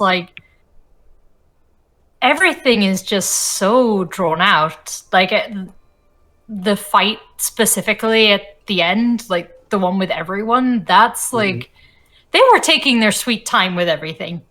I'll admit, you're the first person I've met who's ever said that it's more boring than bad. I can't get mad at this in any way.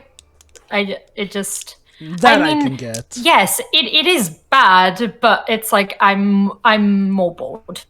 I heard some particular reviews seem to agree on the fact that because of it, the fact that it's stretched enough, it is basically burning out the viewer rather than making them entertained. I guess I can understand that. And as far as final climaxes go, yeah, that was pretty bog standard and boring at best. The music is the composers are doing their very best, and I guess they decided to liven things up a little bit. Yeah, I'd probably borrow from Star Wars at this point in time too. How else do you end the movie? Also, as pointed out towards the beginning of the movie, interesting styling choices for some of these actors. Yeah. Yeah, I wasn't going to bring it up. I was probably the best person to bring it up on account of being Latino, but I really didn't want to. It's like Jova already kind of brought it up at the beginning, so yeah, it's like some interesting decisions were made. Very interesting decisions. But the characters aren't really engaging in any way. John is the only one who seems to be having a bit of fun, but even then, I think that's only because he might be going off script for a lot of it and just having a mini breakdown. Possibly, yeah. And then I don't really have much else to say about this. This is a movie where everyone's an idiot, and the plot is driven by everyone being an idiot, and it comes to a close because everyone's an idiot. So, and I'm guessing the sequel never happened. Nope. Great, cool. No, that's it. That's it for me. Jay. This movie feels like the type of movie that would play in the background of another better movie while they discuss the plot somewhere. For all of its yellows and greens and browns, they certainly got the right color because it really is just bland. I cannot tell one human apart from another without the help of skin color, which is never a good sign. Oh, no, it is not. And honestly, it's forgetting, really. I had no idea what the hell was going on with the Psychlons. They were just a warmongering race at best that wanted gold for some reason. They gave one human the power to destroy them on a whim. Like, all in all, the idea of having a human livestock is just bad to begin with because we are an intelligent species, even if they don't think so. But just on the whole, not even bothering to detain the one that they're teaching, or, treat them in a way that would make them a little more empathetic to the idea of killing you. It's such a simple, bland story, and they still screwed it up. Alright, I guess you're next, Benjo. The legends are true. This movie is terrible. What's amazing is just the levels of terrible this movie is. It's scummy. It is literally a money laundering scheme. It was tried. It was initially going to plug the Church of Scientology, which is a problem in and of itself. It didn't end up doing that as much as it supposedly did. Didn't do it any favors. It was supposed to be the thing that would revolutionize franchise pictures and make it no longer a laughingstock, according to the guy running it. Oh, the goddamn irony. It was the movie that a lot of studios rightfully turned their noses up at, but constantly went on about how it was gonna be great. And yeah, what we have is what is widely considered to be one of the worst movies of all time. And yeah, I get it. Like, literally, the minute the film starts with that goofy Dutch angle, which plagues the entire film for the most part, you know you're in for a wild ride, literally and figuratively speaking. The villains are some of the dumbest I've ever seen in media here. Again, all we have to go off of is just about a text and people saying that they conquered us in 9 minutes, but almost everything we see of them contradicts the notion that they could even take over Taco Bell as far as I'm concerned. And God, they can have Taco Bell. But, no. God, these guys are unbelievably stupid. And for a movie that runs through a lot of cliches, it fails at about 98% of them. It's like you said, Jay, for a story that tries to play stuff relatively straight and in the usual formula, they managed to screw up a formula so similar, it's amazing to look at how they did it. Now, I don't blame a lot of the actors here, let's be honest. Not even the greatest actors of all time could probably make this script work. Forrest Whitaker was trying, and I'm glad he didn't get a Razzie. No, man, he did not deserve it. I do take a bit of pity on Barry Pepper, but he is the main hero, even though he got the worst supporting actor role. Since you actually have seen the movie, John, how would you compare it to Taylor Kitsch in John Carter? Oh, boy. Okay, let me put it like this. Barry Pepper at least managed to salvage his career. Taylor Kitsch seems to be a combination of the guy just gets constantly bad breaks, or he's just that bad an actor. Like, let me put it like this. Taylor Kitsch is box office poison. Now, arguably, that is not necessarily a fault. Like, the projects he's gotten tied to are X-Men Origins, Wolverine, Battleship 2012, and John Carter, one of Disney's most epic bombs. And coming from Disney, that is saying a lot. Like, part of it does wonder if it's about him being a bad actor or him just having a really bad agent. That said, Probably the latter. I will say this though, he sadly has never really gotten to show good acting chops, honestly. So, if he is an amazing actor, I wouldn't know. Well, okay, his best performance was as Gambit in X-Men Origins Wolverine, I'll give him that. That could have been built up on, but it's X-Men Origins Wolverine. You all know the damage that did to the idea of having spin-off movies for different X-Men. Killed it dead. So, yeah, if I were to compare Taylor Kitsch to Barry Pepper, I think I'd give, I would have to give Barry Pepper the award for being probably the better of the two actors, because for as bad as Taylor Kitsch had it, this is Battlefield Earth. Like, you can make the argument that Battlefield Earth is worse than the 3 movies I mentioned with Taylor Kitsch in it combined. Like, it is that bad. So to have him working on a project like this, I could definitely see it better here.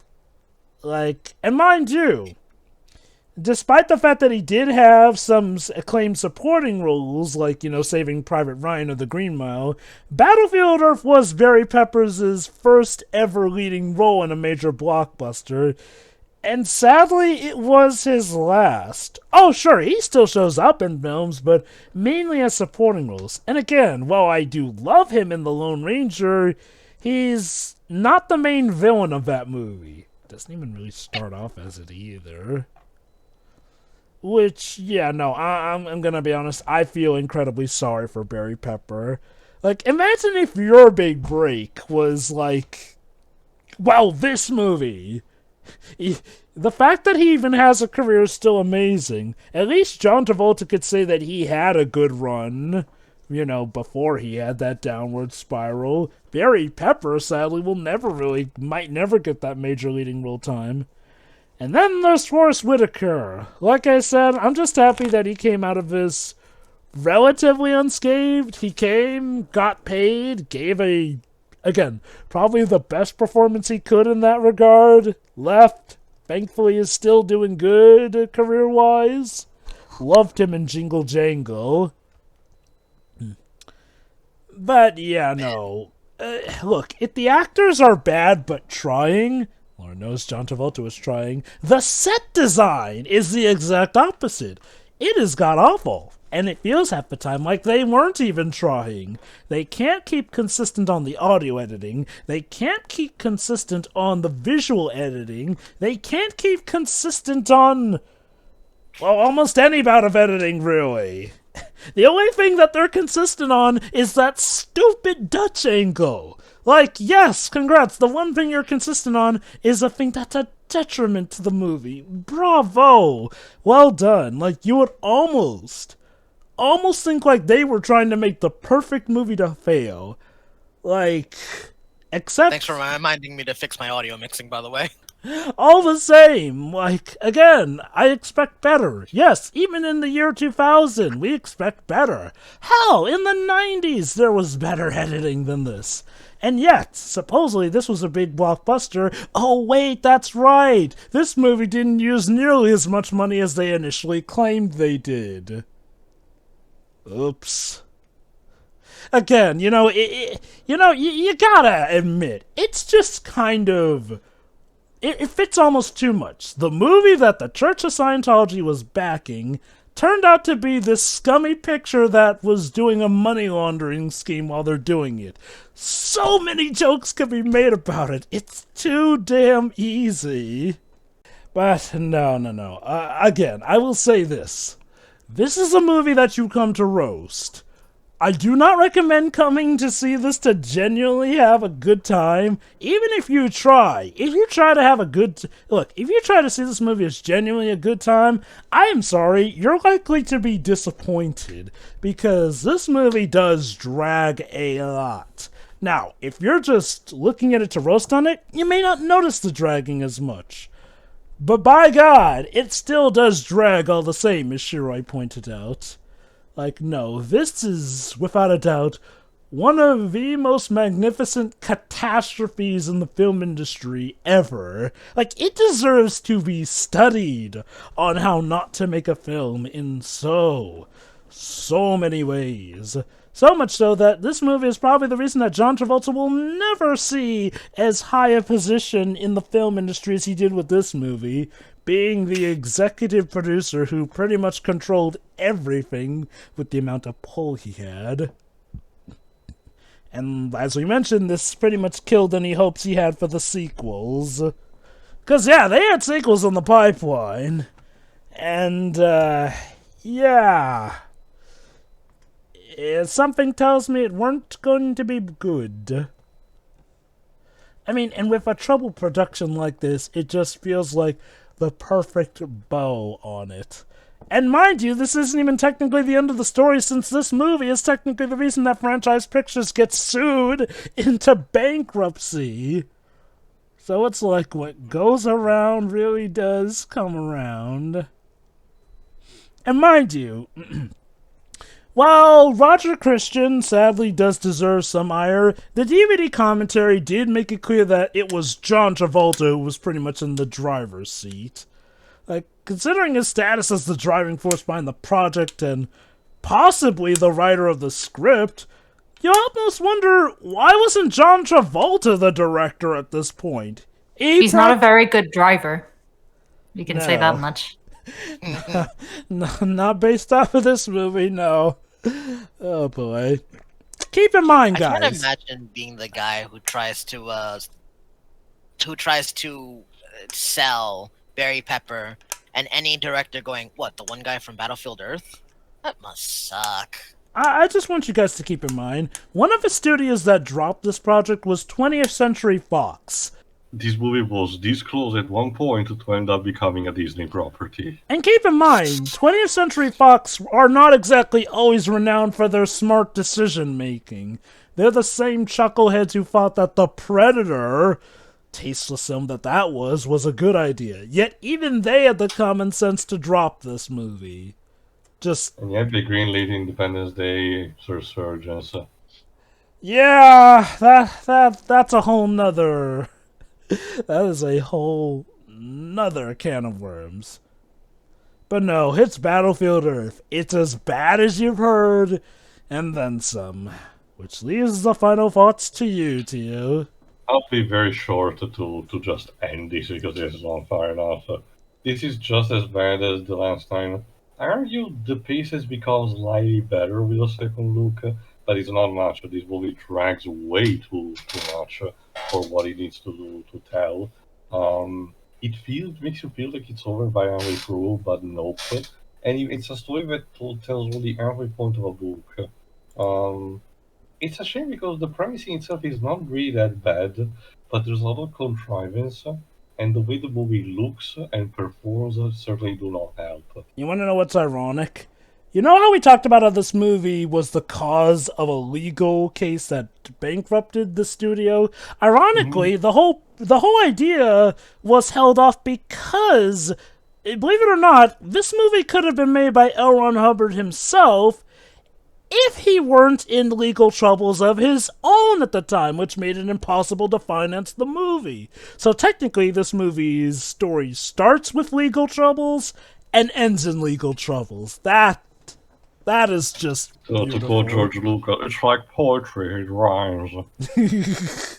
Again, the story is just, even with its premise, the interesting premise that in my head is just squandered.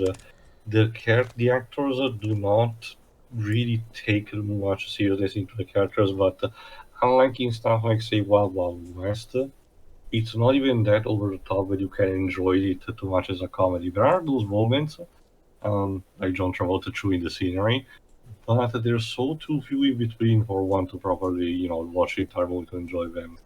And it relies on the contrivance of the Cyclones of being this stupid. Again, it, it's the stuff that should have been explained that is in the book is not explained here, and that's a problem. It's not even hinted at it. So, Tio, in that case, do you want there to be another shot at this that actually tries to get the book better? I could say yes, but that would mean supporting the guy, the one of the leaders of Scientology, and I'm like, let's keep this as the mockery that it is. Pretty Why not? much, yeah. Again, there are better sci-fi products around anyway for people to enjoy. In this case, but at the very least, we had a decent way to actually properly do a commentary this time around. Hopefully, one that stands better the test of time. So join us for whatever we'll do next, because there's no real segue from this. Thanks for stopping again, Jay. No problem. Thanks for having me once more. Yeah.